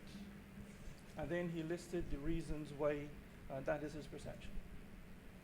And I'm of the view that the government also perceived no need for extensive debate of this bill. Because when I looked at this bill's treatment recently in the House of Assembly, I noticed that the Member of Parliament for Christchurch East Central, in leading the second reading of the bill, referred to it in terms of an amendment just to provide the validity with respect to the process that had been outlined, and just to allow the National Insurance Scheme to tidy up the process administratively. I do not think that the level of seriousness which the implications of this bill brings has been realized. But context is a heck of a thing. There is a lot of misconception out there surrounding the issue of severance pay, the entitlement to severance pay. Right? There are perceptions that some people have that they can resign their job and be automatically entitled to it. They'll get it. Some people think that if some person or other entity buys the entity they work with, there's a right to get severance in Barbados. But Section 3 of the Severance Payments Act outlines clearly for anybody to see the circumstances which give right to an entitlement to severance. When a person is dismissed due to redundancy, when a person is dismissed because of a natural disaster, or when a person is laid off or kept on short time to the extent set out in Section 6 of the Principal Act as referred to by Senator Tate when she spoke. And it was last June 2020, that is, amendment of the Severance Payment Act, and how we treat the efforts, or what were to be the intended effect of that brings us here. Some of the important themes which I believe need to be dealt with as it relates to this bill have to do with the legality, questions of the legality about what the Parliament is seemingly on a road to doing. I have served as a member of NIS tribunals, not severance payment tribunals, but benefit tribunals nonetheless. And I've noticed some things about tribunals. They don't use a process which is very, very formal. Applicants do not need legal representation to get what they deserve. Claimants come, how the tribunals work, claimants come, they state their case. Respondents come and state their case. The tribunal then assesses whether the applicant is qualified for what they're applied for and makes an order accordingly. In other words, the business of tribunals, the business is done according to principles of natural justice. And that factors significantly here in the context of this bill.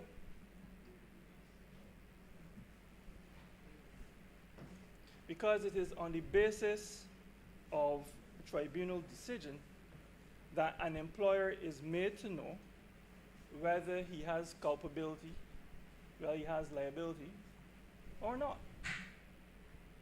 Now, naturally, I have some questions that arise as a consequence of how tribunals are set up and expected to function within the context of our legal system.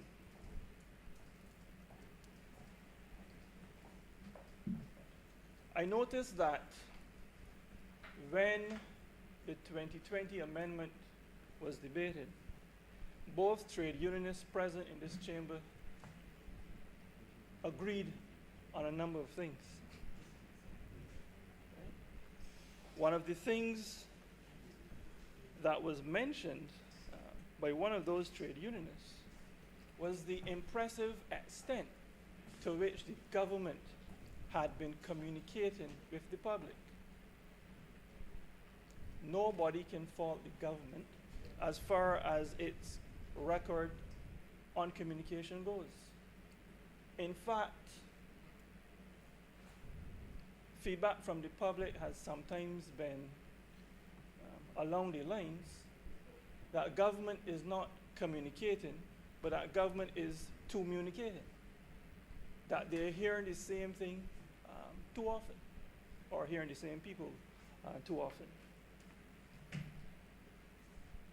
But there are certain issues about which there's too little communication. And those issues have to do too often with the state of the labor market. Whether it is the unemployment rate, or whether it is information which ties directly to the workings of the Severance Payment Tribunal, such as when we consider the period of time during which the qualifying period for persons who were on layoff was extended to, in one instance, 22 weeks, 22 consecutive weeks. Is anybody in a position to let us know if any employees who qualified to receive severance pay during that period received any severance payment?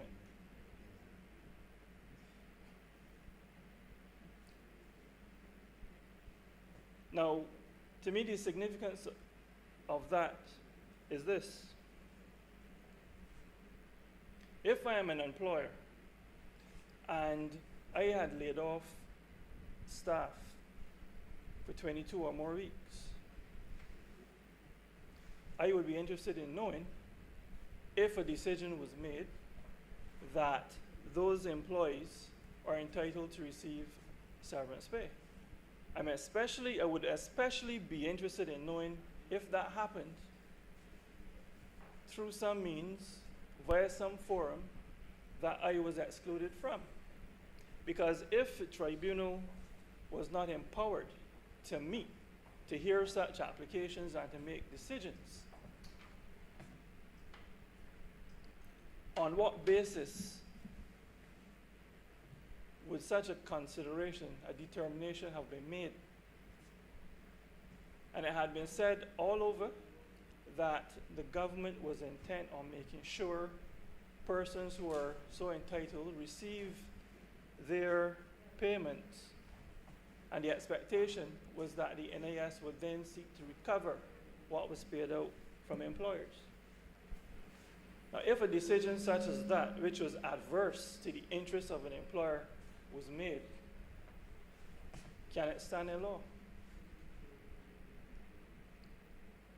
And is it right for a parliament centuries old and therefore expected to exhibit a certain level of maturity to be behaving like this?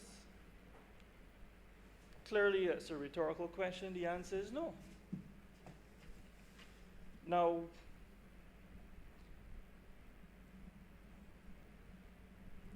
another feature of the bill which concerned me is that it appears as if we are seeking to make amendments to sections that are no longer in force.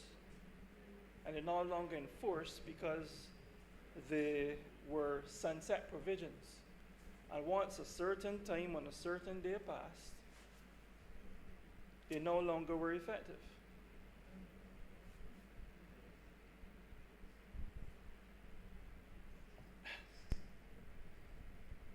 It confounds the mind. If it is that we're saying that is what we are actually about, you know, is it that, I mean, today there were numerous references to the dead, and I mean, simply as an exercise in coincidence, this seemed to me, as I recorded it, to be an exercise in necromantic legislating.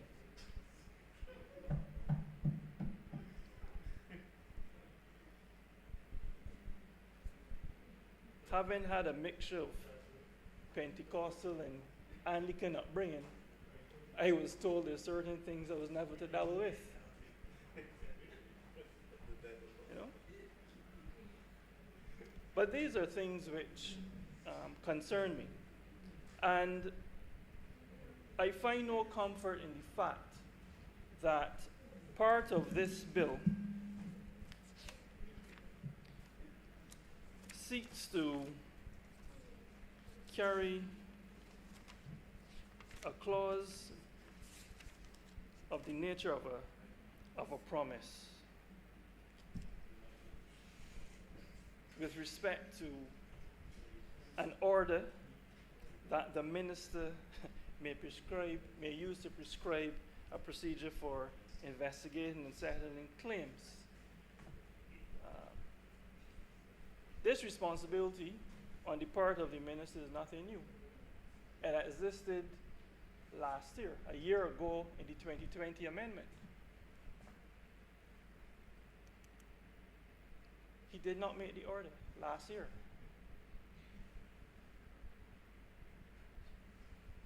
And with 12 days left for the minister to make this order, after how last year went, it doesn't inspire any confidence.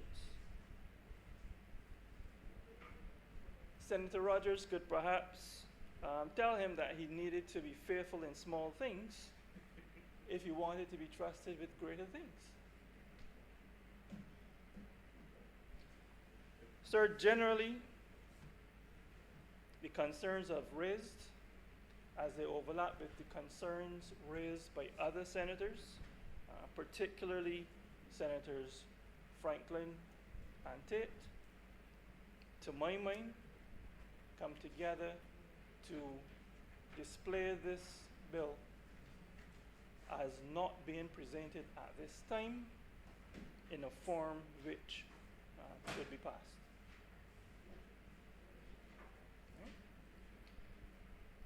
I'd like to touch on another matter, sir, because I noticed Senator Walker in his introductory remarks. He referred to what measures the government of Barbados was making to assist the Barbadians employed by LIAT. That is a good gesture that I think the government should be acknowledged for. And it certainly is an initiative that I support. However, LIAT is a company that has as majority shareholders Barbados Antigua and Barbuda, it's St. Vincent and the Grenadines. LIAT is important to the bringing into reality this ideal of a Caribbean community.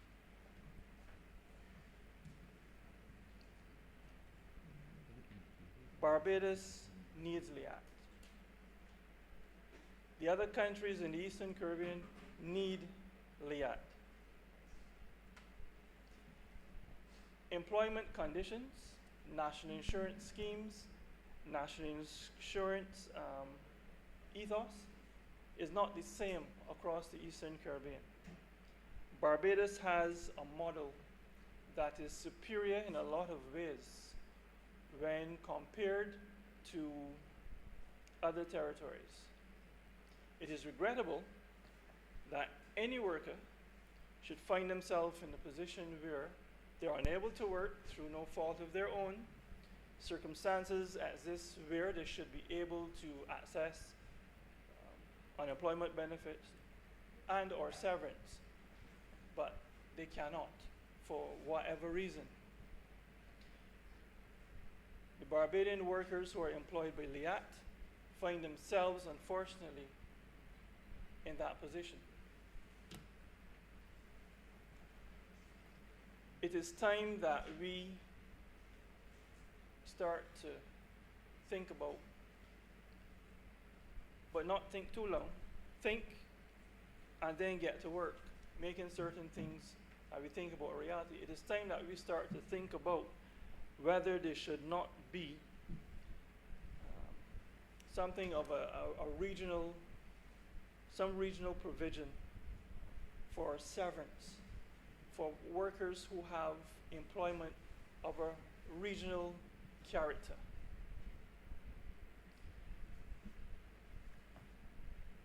From time to time, there have been talks about the possibility of reciprocal arrangements between one government and another. But I think that LIAT, because of what LIAT is, because of why LIAT is acknowledged as being important to the region, something better has to be done to safeguard workers who work for that company which has a regional character. As a majority shareholder, I'm happy that Barbados has stepped up and has acted on its moral obligation towards those workers, but I would really like to see a movement from a place of moral obligation to a formal legal obligation that offers the necessary social protection for that cadre of workers. So, with those words, sir,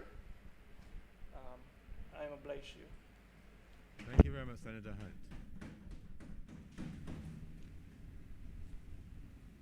Senator Walcott. Oh. Senator Cummins.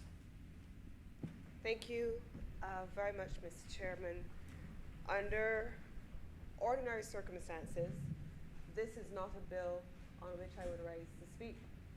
I am not, like my colleague, Senator Franklin, my friend, Senator Franklin, my nemesis, Senator Franklin, industrial relations expert, a lawyer, a former immigration officer, a customs officer, all kinds of things. I am not any of those things, and so I would not typically speak on a matter like this. I would not. I am not, like other colleagues, either schooled in the legal rudiments of industrial relations law, national insurance law, the treatment of severance tribunals, as my colleague just spoke in great detail about how they are executed. And I would not ordinarily venture into those waters because I typically tend to stay in my lane. I know others venture into everybody else's lane, but I tend to stay in mine. But on this occasion, I rose, Mr. President, to speak to three very specific issues. I rose to speak without repeating what my colleague, Senator Grant from the Barbados Hotel and Tourism Association has gone into great detail on the operations of the BEST program, but I will speak a little bit about the BEST program. I will also speak a little bit on the last matter raised by Senator Hunt on the question of LEAT. And ultimately, I want to speak on the position of the government of Barbados under this administration on the treatment of workers and labor in this country, because I believe that it would be remiss of me, given the fact that this particular item of legislation, whatever the legal issues being presented by my colleagues are, whatever the procedural issues being raised by my colleagues are, specifically speak to 35,000 workers in a sector that I hold responsibility for. And it would be remiss of me to remain seated and not to rise on this occasion to speak on their behalf. Now, let me start by saying, Mr. President, that the BEST program is a $300 million program. Of that amount, $207 million have been allocated for the wages component. How is that possible for an administration that is focused on employees? There is a $150 million allocation for the investment component. Of that, $50 million comes from the private sector. More than 50% and over of this program, almost 60% of this program, the BEST program, is earmarked as a wages subsidy for employees.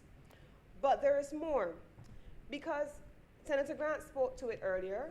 If a hotel is closed, and it is closed for as long as we have been dealing with COVID from February 2020 until now into 2021, and we're already talking about our projections into 2022, what would be the nature of the physical plant that a worker would have to come back to?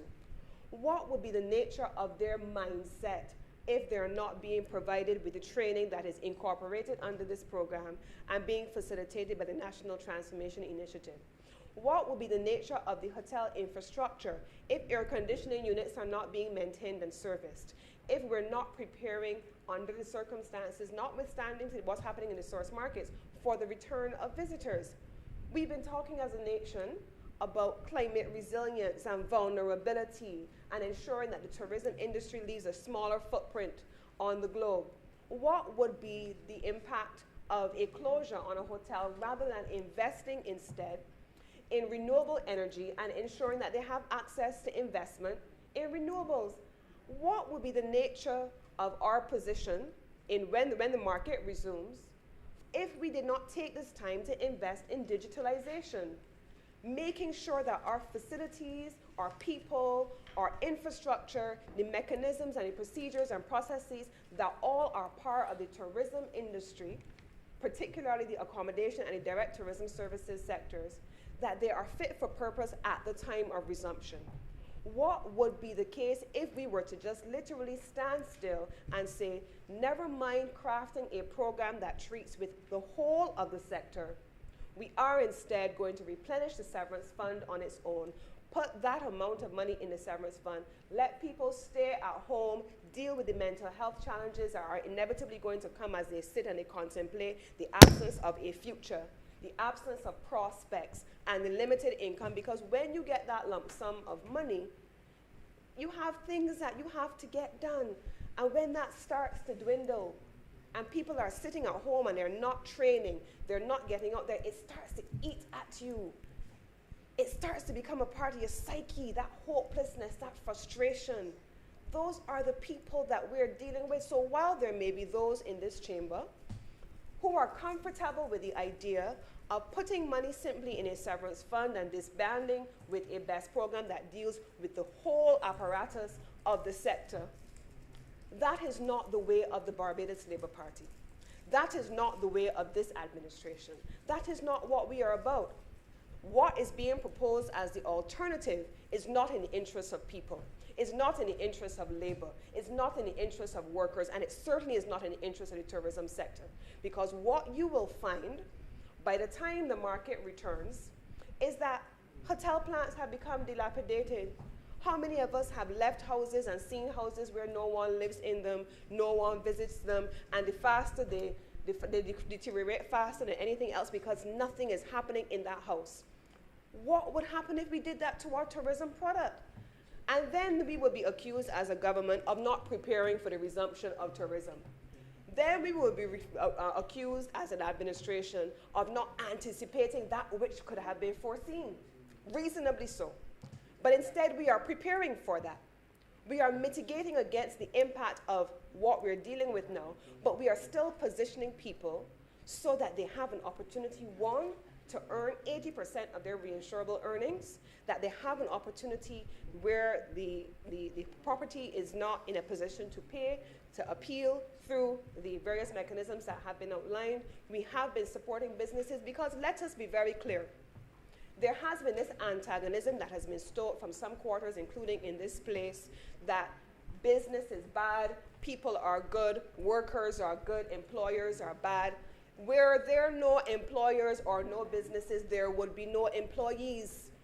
And so there has to be an equal balance between ensuring that workers are kept employed and are kept maintained, even if it is at 80%, and that the employers who will give them their jobs back when they come back to work remain with their heads above water. There has to be a balanced approach. This myopia that we typically come with these off-the-cuff, superficial approaches that don't mean anything in the real world, have to come to an end, because that's not where we are. That's not who we must be. We have to find a way to create the balance where the private sector grows, businesses grow so that they can employ more people, because government does not earn any money from anything unless there is commercial and economic activity in a country. And so people will not have an opportunity to be employed if we do not find a way to create a balance between a wages subsidy and an investment in businesses to keep them afloat. That is the nature of what running a country and governance and management and foresight means for everybody. Without unions, without workers, there would be no unions. And without created controversies, there would be no membership forms to hand out.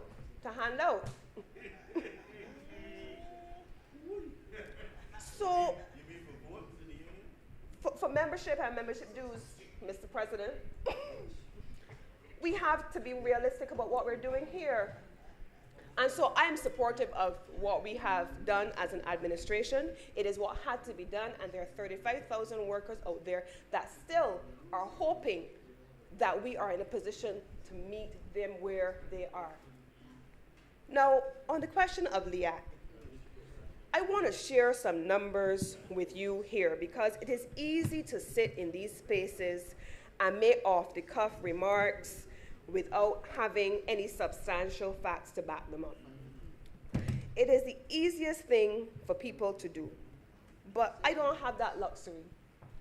The government of Barbados, when we assessed the exposure for LIAT workers who were entitled, who paid their dues over how many ever years into Antigua in particular, and those that paid into Barbados, the total liability for LIAT workers was estimated at $14.87 million. $14.87 million. That includes their vacation pay, their lieu of notice, and their severance payments. And that is for just approximately 91 Barbadian and Barbados-based employees of LIAT. They are Barbadian. They are Barbadian. They are our neighbors, our sisters, our brothers. And what they are dealing with is a legitimate issue that needed a response. And a government that has already said to the public by way of its estimates of expenditure for the financial year 2021-2022 that we have seen an absolute decline in our major revenue earner, the tourism sector. And we have seen a decline in exports as reported recently. A government that has said that the only thing that has kept us afloat is the fact that we managed successfully before 2019 to close the fiscal gap and to put a number of measures in place that allowed us to have a cushion, and also was able to create changes in our international business regime where our corporation tax then meant that our international business receipts kept us afloat. A government that still is dealing with soaring social expenditure to look after people in the face of plummeting revenue is being accused simultaneously of not caring for people. How is this possible? A government that made a determination that for the small people who were working in shops and bars all around this country who had to close as a result of a pandemic that no one in this country, no one in this room created, certainly no one in the Barbados Labour Party administration, but given some of the conspiracy theories that come out of this place, who would imagine what will be said next? We still found a way to support thousands of small shops and small entrepreneurs in this country. We still found a way for the nail technicians, to the bar owners, to the hairdressers, whoever, to support them, to the fishermen. This is a government that is being accused of not looking out for workers. How is that possible? I could not stay in my seat, Mr. President, and allow those things to stand. It is not possible.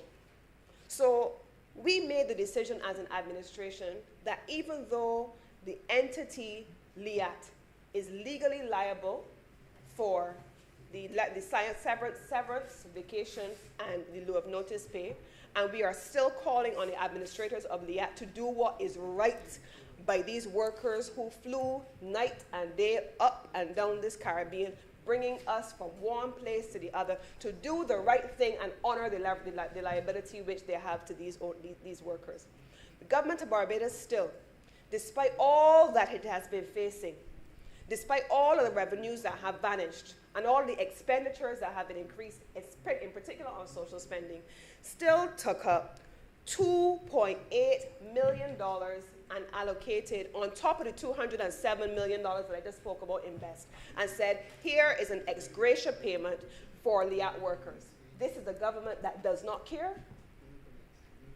Tell me one instance where a previous administration would have, in these same circumstances, done the kind of social spending that this administration has done. Tell me one, Mr. President. Not one. There are none others, Mr. President, not under these conditions. Even when the conditions were fine or they were better, none of these programs existed, Mr. President. We took up taxi workers, people with 14-seaters, and said, look, we know that you are assigned to the port, you were assigned to here, come and be a part of the transport augmentation program because you have a right to earn. This is an administration that doesn't care about people and their livelihoods. Yes, give it a vote and watch me. They're watching us, Mr. President. They're watching all that we have been doing and continue to do for this country and for these people. And I'm not saying that there are not mistakes, Mr. President. There are. I'm not saying that there's not hurt, because there is. I'm not saying that people are not struggling, because they are. You just have to walk through our communities. You just have to hear what's happening to people. I see them, I feel them, I hear them all the time, Mr. President. On Friday morning, for example, I'm spending some time with another group who have some grievances because I want to be able to hear what is happening, because I don't want them to be snatched up into the ravages of those who want to create controversy for their own benefit. So we have to try to diffuse those things before and meet people where they are. We see those things, Mr. President. And I'm not saying that every item of legislation is going to be perfect, because I am saying to you very clearly that there are many workers who have suffered because these issues have taken so long. I would want to see those things resolved far quicker than they have been. And I am supportive of the setting up of these tribunals for LIAT, for those persons who did pay into the severance scheme. A dedicated tribunal is being set up, and that will be looked at. But, Mr. President, my final comment that I want to make today is this. We have to find a way in this environment. We have to find a way in this environment. People are struggling. People are frustrated. People have COVID fever. People feel as though it's been so much for so long. When the ash came, you felt as though, oh gosh, man, one more now. We're going into hurricane season. We have no idea, because we are not Jesus Christ or Nostradamus or anything else. We don't know what this most active hurricane season is going to bring. We don't know what it is going to result in for the tourism sector or for our workforce.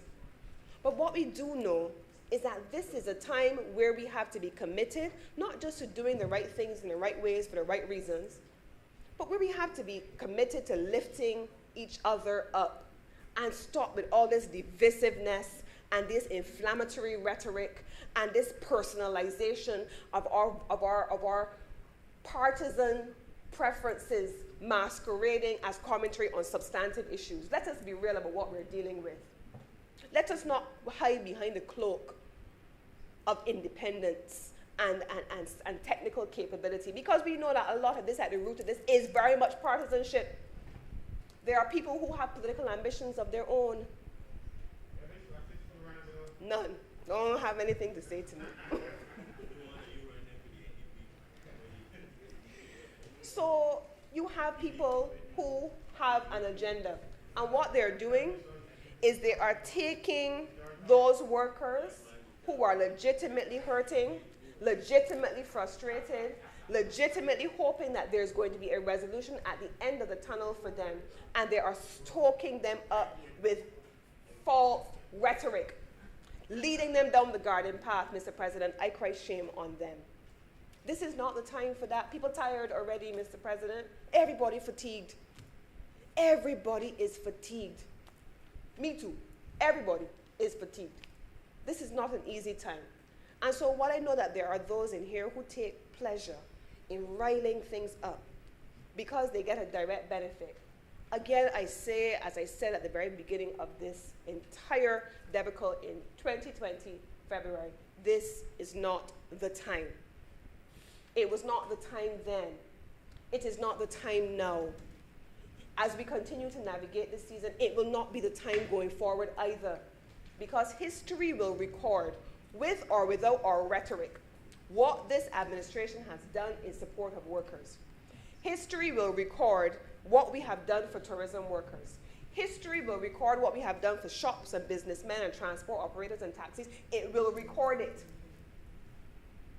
And I am proud to put my name to the work that has been done by this administration, and it is for that reason, Mr. President, that despite not being an expert in the rudiments of industrial relations or one of the legal luminaries in the room, that I rose on this occasion to speak to the matter of this bill and to cite the importance of us going beyond our narrow little one-dimensional perspective that says this has not been done in this straight way, but we are going to cause so many other people to struggle and suffer because we don't want to come to the table and work with others to create the best possible way to get it done in the interest of the people we say we want to support. Mr. President, I give this amendment my support. I regret that it has come in this way and at this time, but I'm committed in the interest of the people we serve to getting it through the Senate today. And with those few words, Mr. President, I'm obliged to you. Thank you, Senator Cummings. Senator Boyce.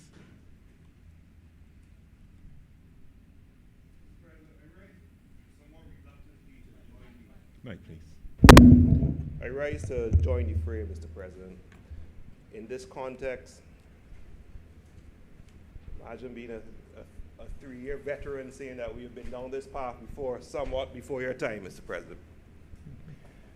And what we have is we see a dialogue of persons with perspectives, and this is what the Senate is for, to engage in that dialogue while we seek to come to some form of understanding or at least a way forward. I was comforted when I heard the words with which Minister Cummings ended in when we seek to work with others.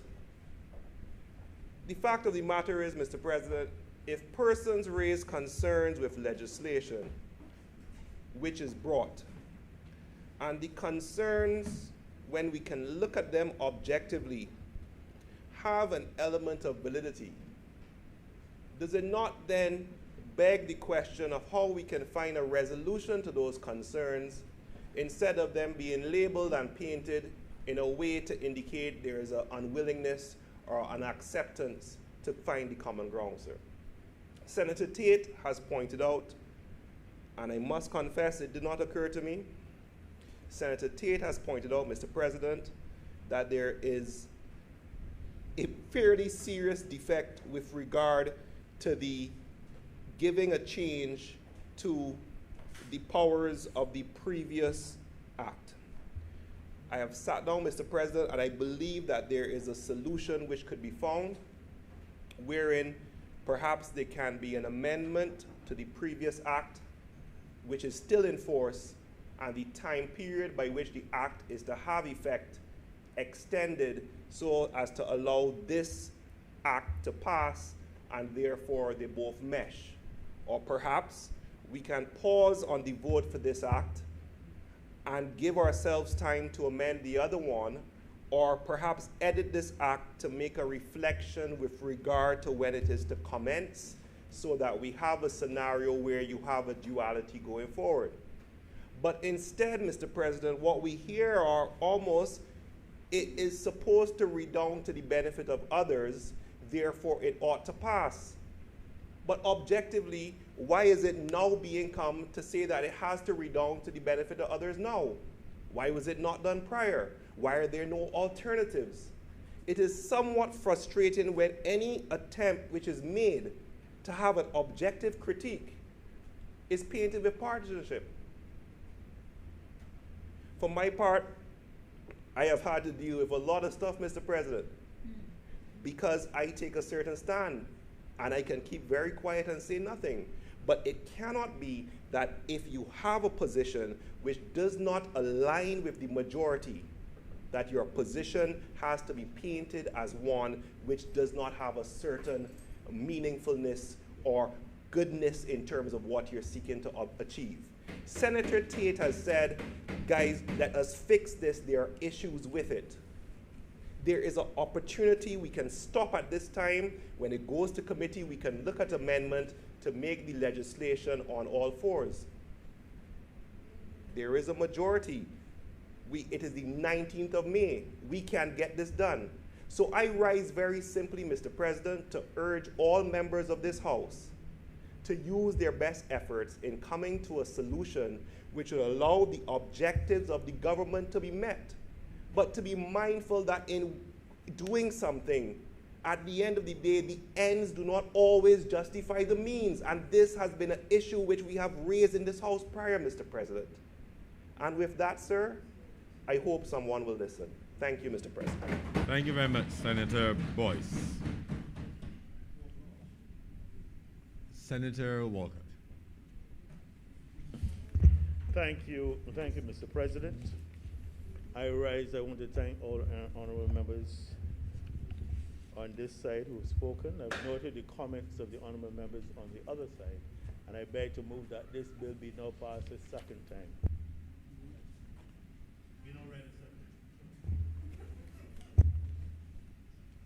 The question is that this bill be read a second time.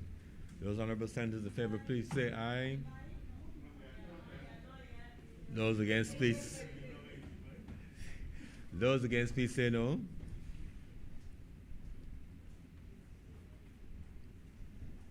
Sorry?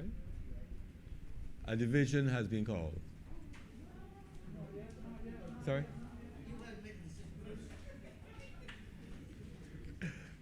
Yes. Yes.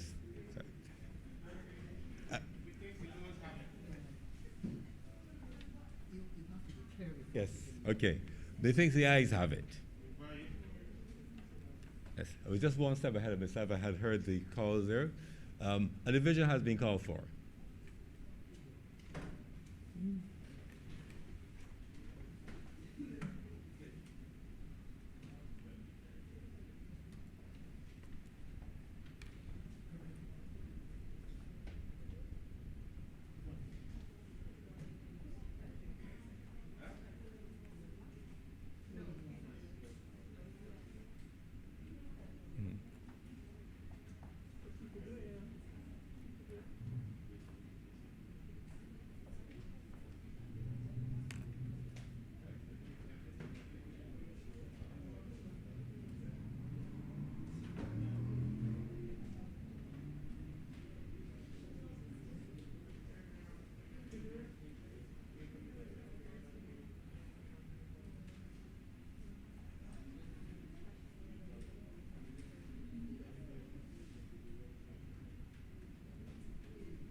yeah, at everything.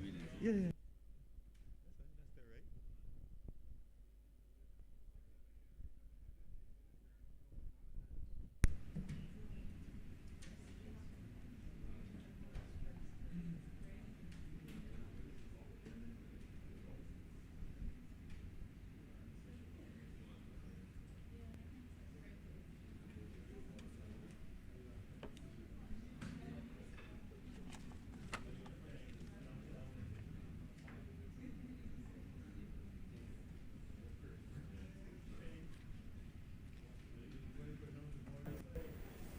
Ready, sir. Go ahead, go ahead. Senator Walker. Aye. Senator McConney. Aye. Senator Cummins. Aye. Senator Dr. Springer. Aye. Senator Dr. Holder. Aye. Senator Adams. Aye. Senator Dr. Haynes. Senator Grant. Aye. Senator Sands. Aye. His Honor Senator Greenwich. Aye. Senator Franklin. No. Senator Driggs. No. Senator Wiggins. Senator Reverend Dr. Rogers. No. Senator Hunt. No. Senator Nurse. Senator Nurse. Senator Nurse, please. You have to abstain. Senator Boyce. Abstain, sir. Senator Boyce? Abstention, sir. Okay. Senator Maynard. No. Senator Tate. No. What the number is it?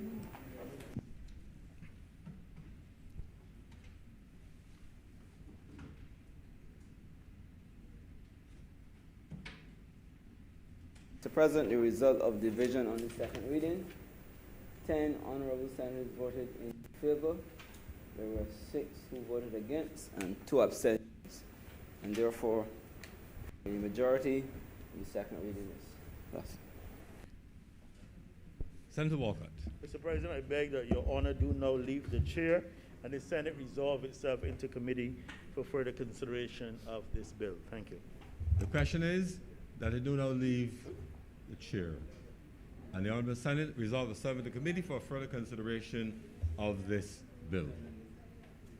Those honorable senators in favor, please say aye. Those against, please say no. Methinks the ayes have it. 11 members who voted in favor. Thank you for your accuracy of the count. The Senate is therefore now in committee.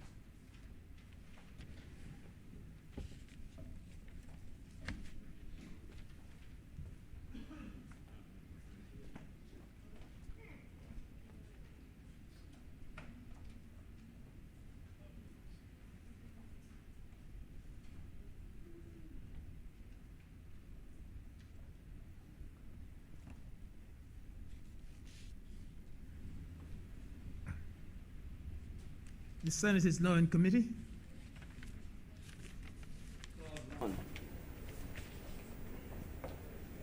I beg to move that clause 1 stand part. Mr. Chairman. Question is that Mr. Chairman, sorry, when you're suggesting the amendments, do you do it at this stage, correct, Mr. Chairman? Or do I wait until? Yeah, you do at this stage. Right.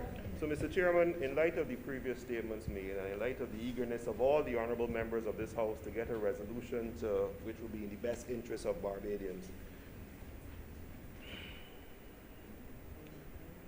Clause 1, sir, in terms of the proposed title, I'm wondering if we can have a debate and a dialogue now in relation to the name of the act, especially in consideration of the points made by Senator Tate, and if we can have a very short caucus to determine the wording that could perhaps provide a resolution, and if that point could be put to the vote, sir, and we can look. The proposal I am considering, sir, is cited as the Temporary Right to Severance Payment Layoff Procedure Settlement Claims Act, and perhaps, sir, that the title reflect the intention which I had raised, sir, in regard to giving effect to the previous act and some reference to the previous act being amended to extend the period for which the previous act has come into play. I intend to make this objection or this suggestion at every clause, sir, that hopefully we can get some form of agreement. Any clauses the bill has?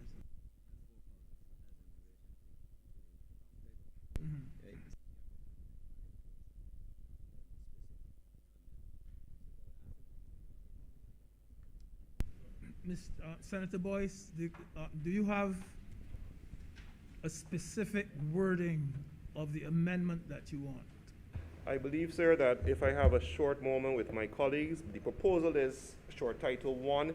It is the title is cited as the temporary rights to severance payment, and there be an inclusion of 1A to give effect to the intention I had spoken about, that this act be, and I haven't finalized it, sir, but that would have to be in writing. that would have to be in writing, sir? Yes. How much time do I have, Mr. Perez?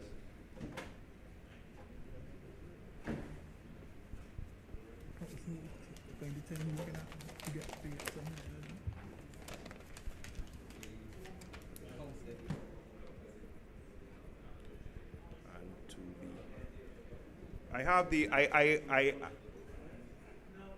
no?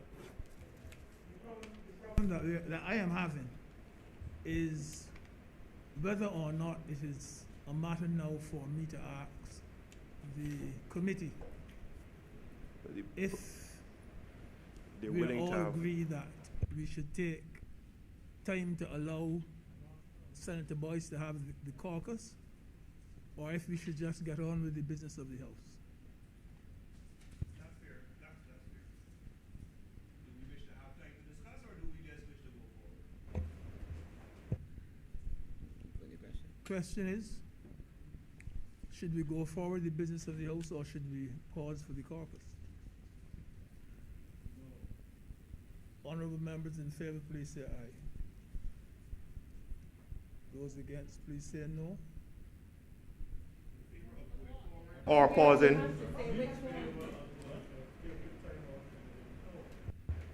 Aye. Sir, could you repeat just for clarity for the rest of us in the House?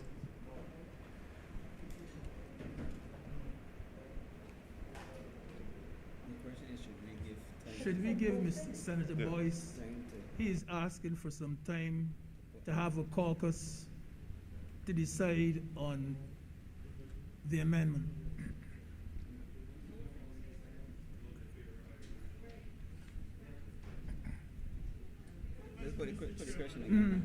Mr. Chairman, Yeah.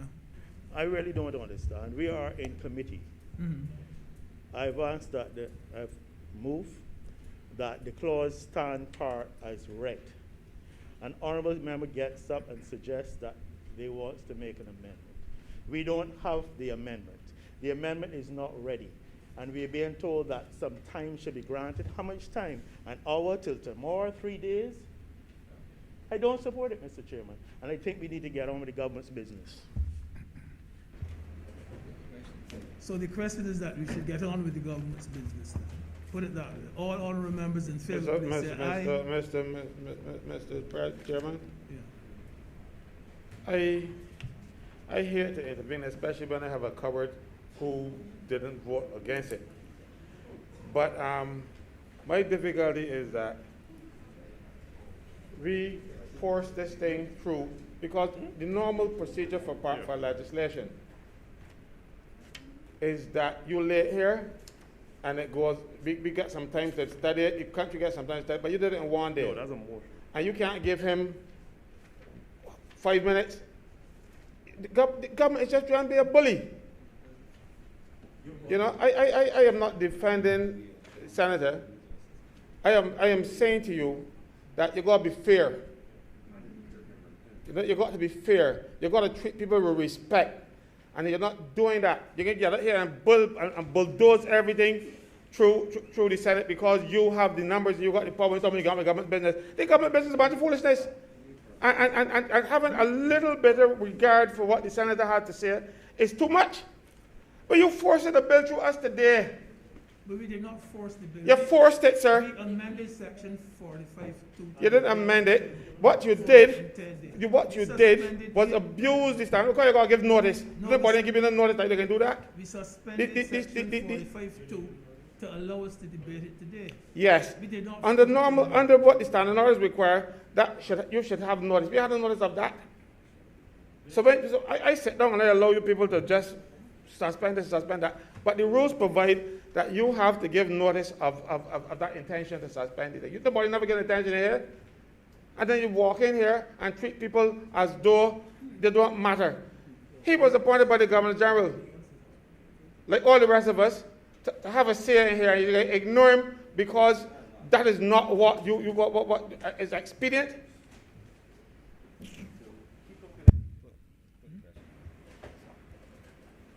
I should be ready, Mr. Chairman, by the time we reach the clause 4, so we can proceed, sir. Thank you, Senator Franklin. Because we can't go past the thing. Do clause 1 again. Clause 1. Mr. Chairman, I beg to move that clause 1 stand part. The question is that clause 1 stand part. Honorable senators in favor, please say aye. Aye. Those against, please say no. Methinks the ayes have it. Clause 2. Mr. Chairman, I beg to move that clause 2 stand part. The question is that clause 2 stand part. Honorable senators in favor, please say aye. Chairman. Well, let me before you start hollering aye. Mr. Chairman, procedure for settlement.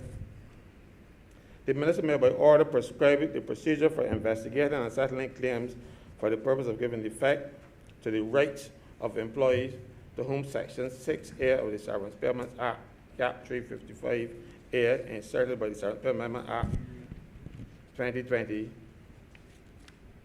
Act 2020, number 15, applied. It doesn't say applies. You know, so again, sir, we have a situation,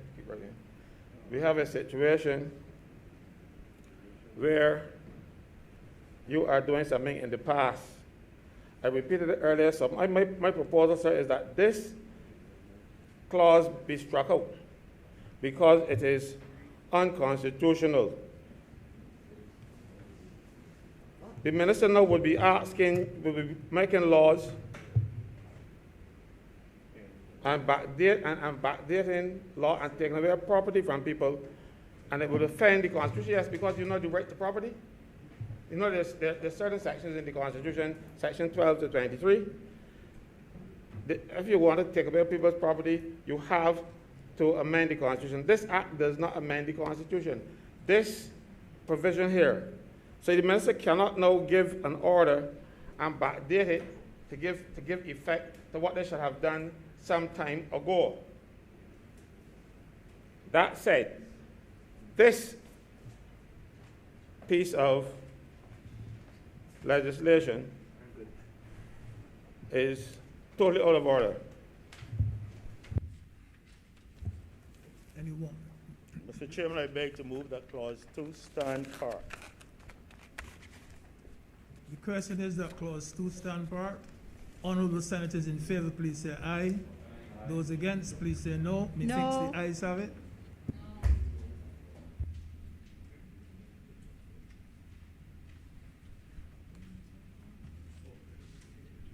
Pedro.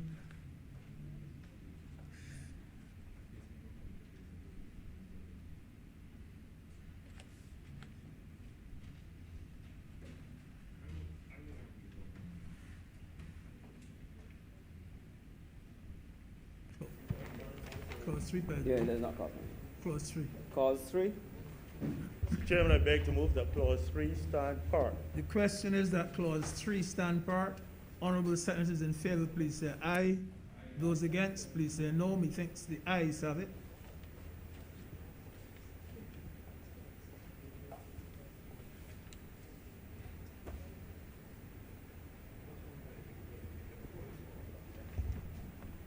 Yeah.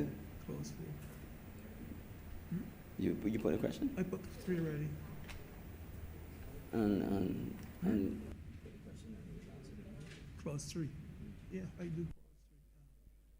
Clause 4. Mr. Chairman, I beg to move that clause 4 stand par. Mr. Chairman, pursuant to the standing orders 50, I have submitted in writing an amendment to proposal to clause 4.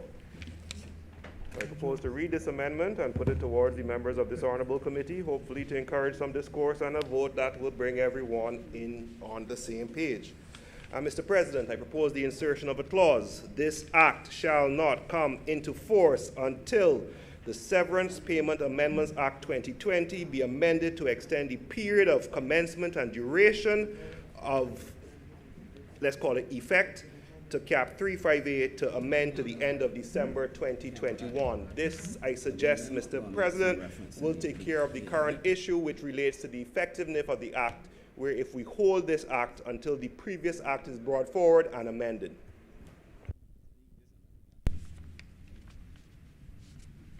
This is completely different things. Yeah, See, this, you can.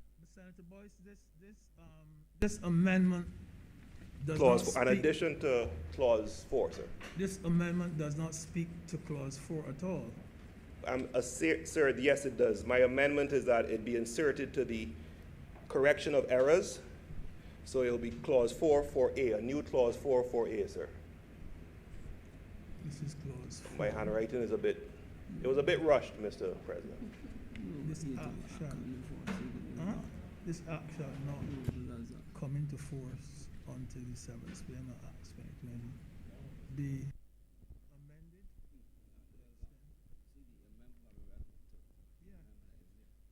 So that amendment can, that can go there. That amendment can go there. Because this is a completely different. Yeah, law. That can go there. The amendment bears no relationship whatsoever to clause 4. I'm sorry, Mr. Chairman. I said the amendment which I see here, the one submitted, bears no relationship whatsoever to Isn't the clause amendment, 4. isn't the requirement, sir, that is relevant to the subject matter of the bill, sir? Looking at Standing Order 53A, sir?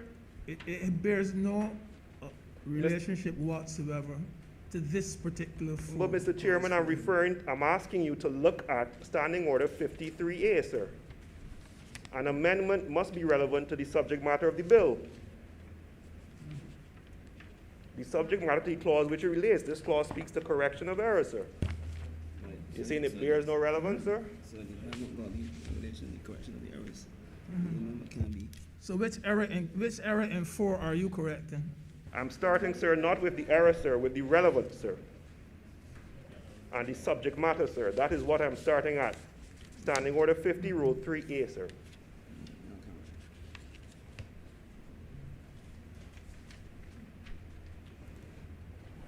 This particular amendment cannot go with this clause, definitely not. What's the basis, sir? Can you refer me to the standing order which you're referring to, sir? That it has to be relevant to 4. It has to be relevant to 4. There's no relevance whatsoever. It says, sir, it doesn't say it has to be relevant to 4, sir. Respectfully, 53A says relevant to the subject matter of the bill, sir. What's his amendment say? This is his amendment. And look at that and look at 4.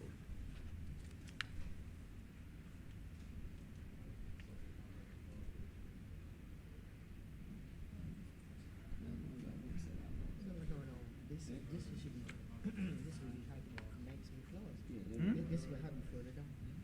This is almost like a new clause. Yeah. Commencement. This Yeah. section, no, the commencement. Yeah. If there was a section that dealt with the commencement of the act or anything like that, He can insert, then this he can one insert could a clause 5. or yeah, if it was a different new clause you wanted to insert, but it certainly can't go to 4. No, you can't.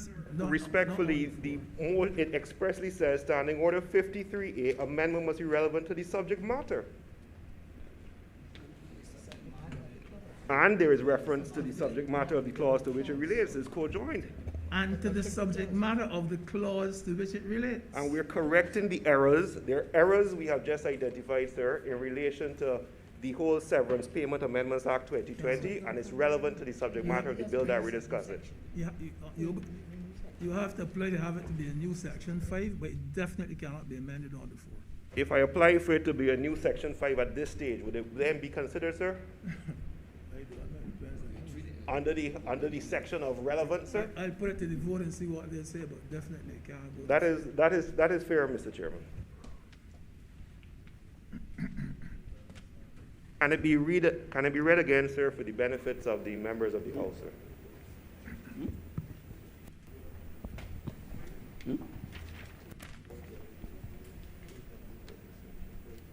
He's not moving. I can't. Say the boys. We are at 4 now, so we have to pass 4 and then get the 4. Clause 4.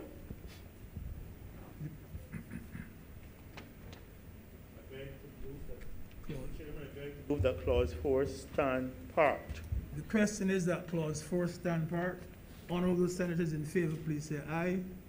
Those against, please say no. Methinks the ayes have it. No. Divide. Divide this clause now. It's 4. You then have to ask that a new of 5 be included.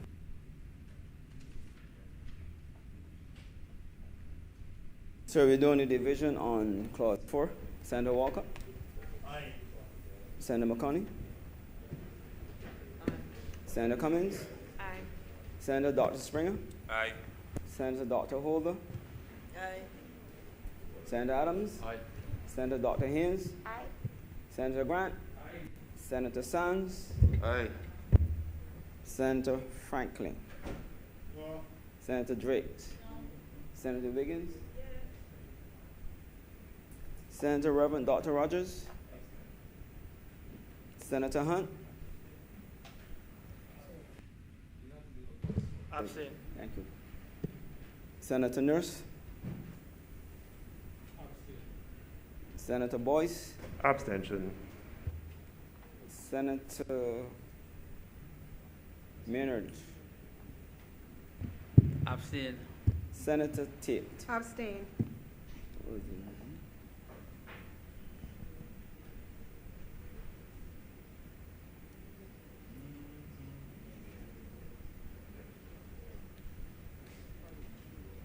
Right.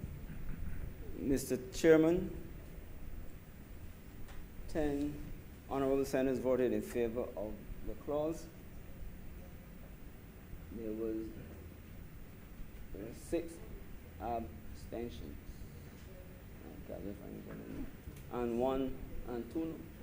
And 2 noes. Therefore, the clause is passed. Clause 4 is passed, Senator Boyce wanted to clause 5. but suppose we don't agree with that. Suppose we don't agree with that. No, you don't agree with it.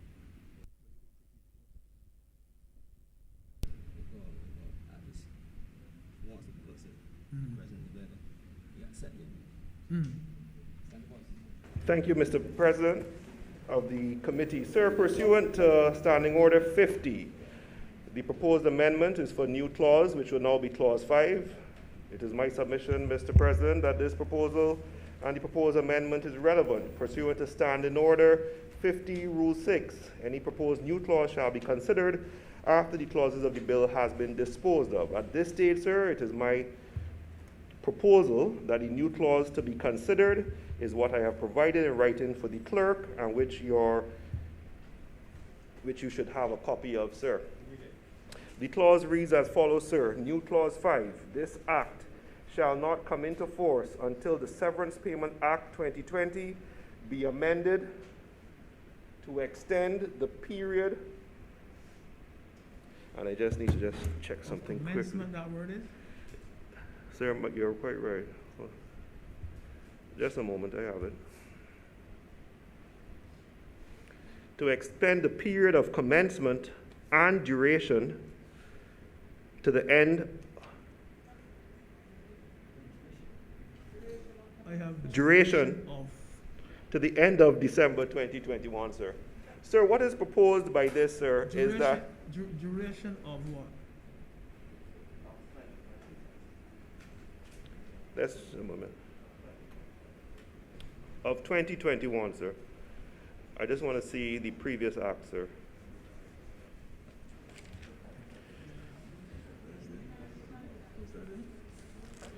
The previous act, sir, it says that the amendments made to this act and the principal act should be deemed to have come into operation on the 1st of June 2020 and shall cease to have effect on the 31st of July 2020. So, sir, what I am proposing is that the cease to have an effect, sir, shall move to the 31st day of December 2021. If we make that amendment, sir, and we hold this legislation until that previous act is amended, we will then find that a lot of the issues which have been raised will hopefully dissipate. That is my proposed amendment, sir. Mr. President,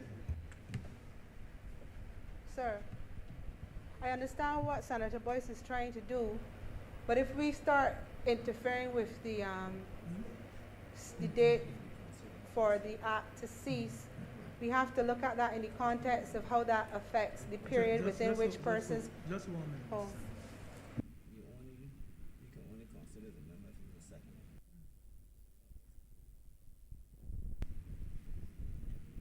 Are you seconding the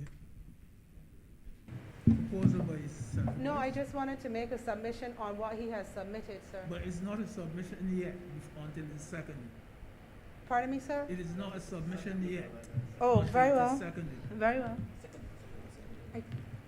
Sir, I second the addition to the bill. Senator, yes. Thank you, Mr. Chairman, Mr. Deputy President. Sir, I was just concerned. I understand the intention of Senator Boyce to try to solve the perceived problem, but we have to look at it in the context of if extending the duration would affect the period within which claims can be made, because then it makes that piece of legislation a whole nother ball game. Persons had a specific time within which to make their claims. So to extend it so that we can deal with the bill of 2021, it would still require further amendment to maintain the period within which those persons who are affected by COVID and so on, their claim must still remain within the time frame intended by the 2020 legislation. So it might be, I understand what he's saying, but it seems to me that there would be need for a further clause to protect or to maintain the time frame for claims. If not, you might find people saying, well, if it goes to December and they did not claim in the requisite time, all of a sudden you'll have a whole set of persons coming now to claim, especially if they were outside of the allowed bracket. I'm obliged to you, sir. Now, this additional clause by Senator Boyce has been seconded, and what I think we should do is to put it to the vote to find out whether or not we agree that this clause should be added. So clause 4 was the last one, this one is clause 5. So you can take a vote.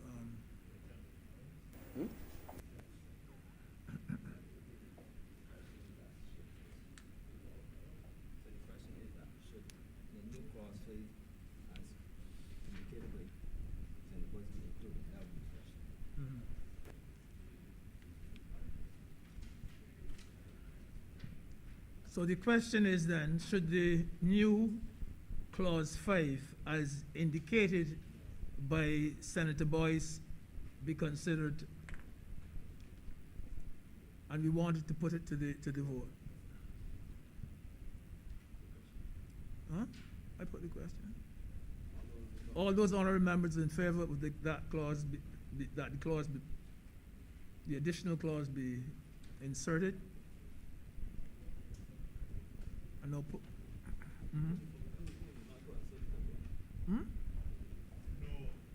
the full clause there, if we put a clause. is it? I will go.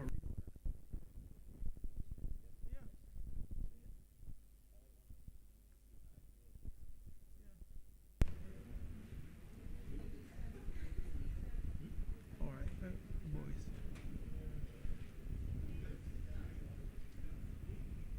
So all honorable members in favor of the additional clause being inserted, please say aye. Those against, please say no.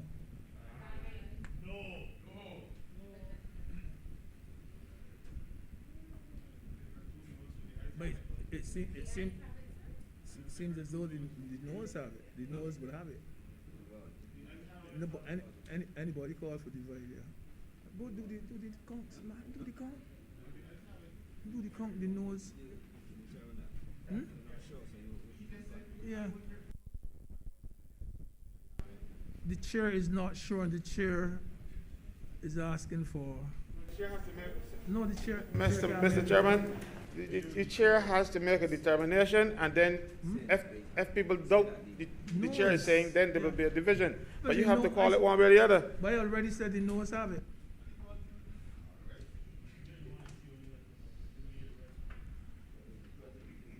Hmm? Yeah, we'll put it to the thing. I put it already, the noes have it. But Mr. Chair, I beg to move that you took no report. no, you go. Yeah, them for them. Them for them. Oh, I thought I said one. Yeah.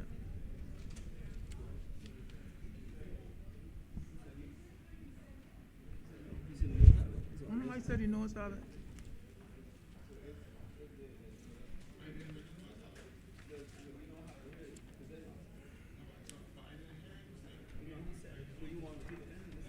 Hmm? No, I said he knows have it twice. I said it twice.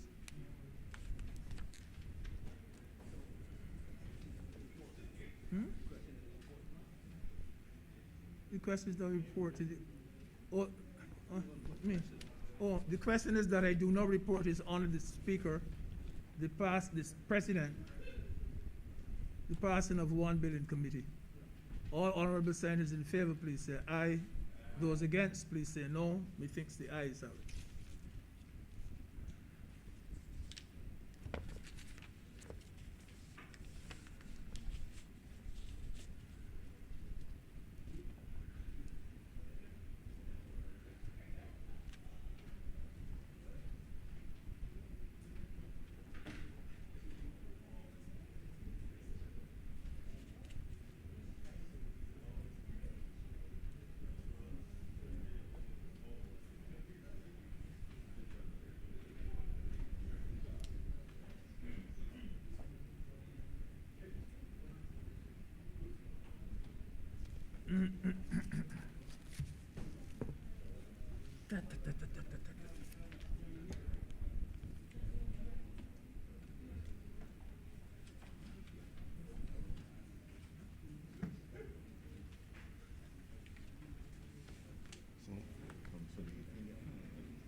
The chairman has reported to me the passing of one bill in committee.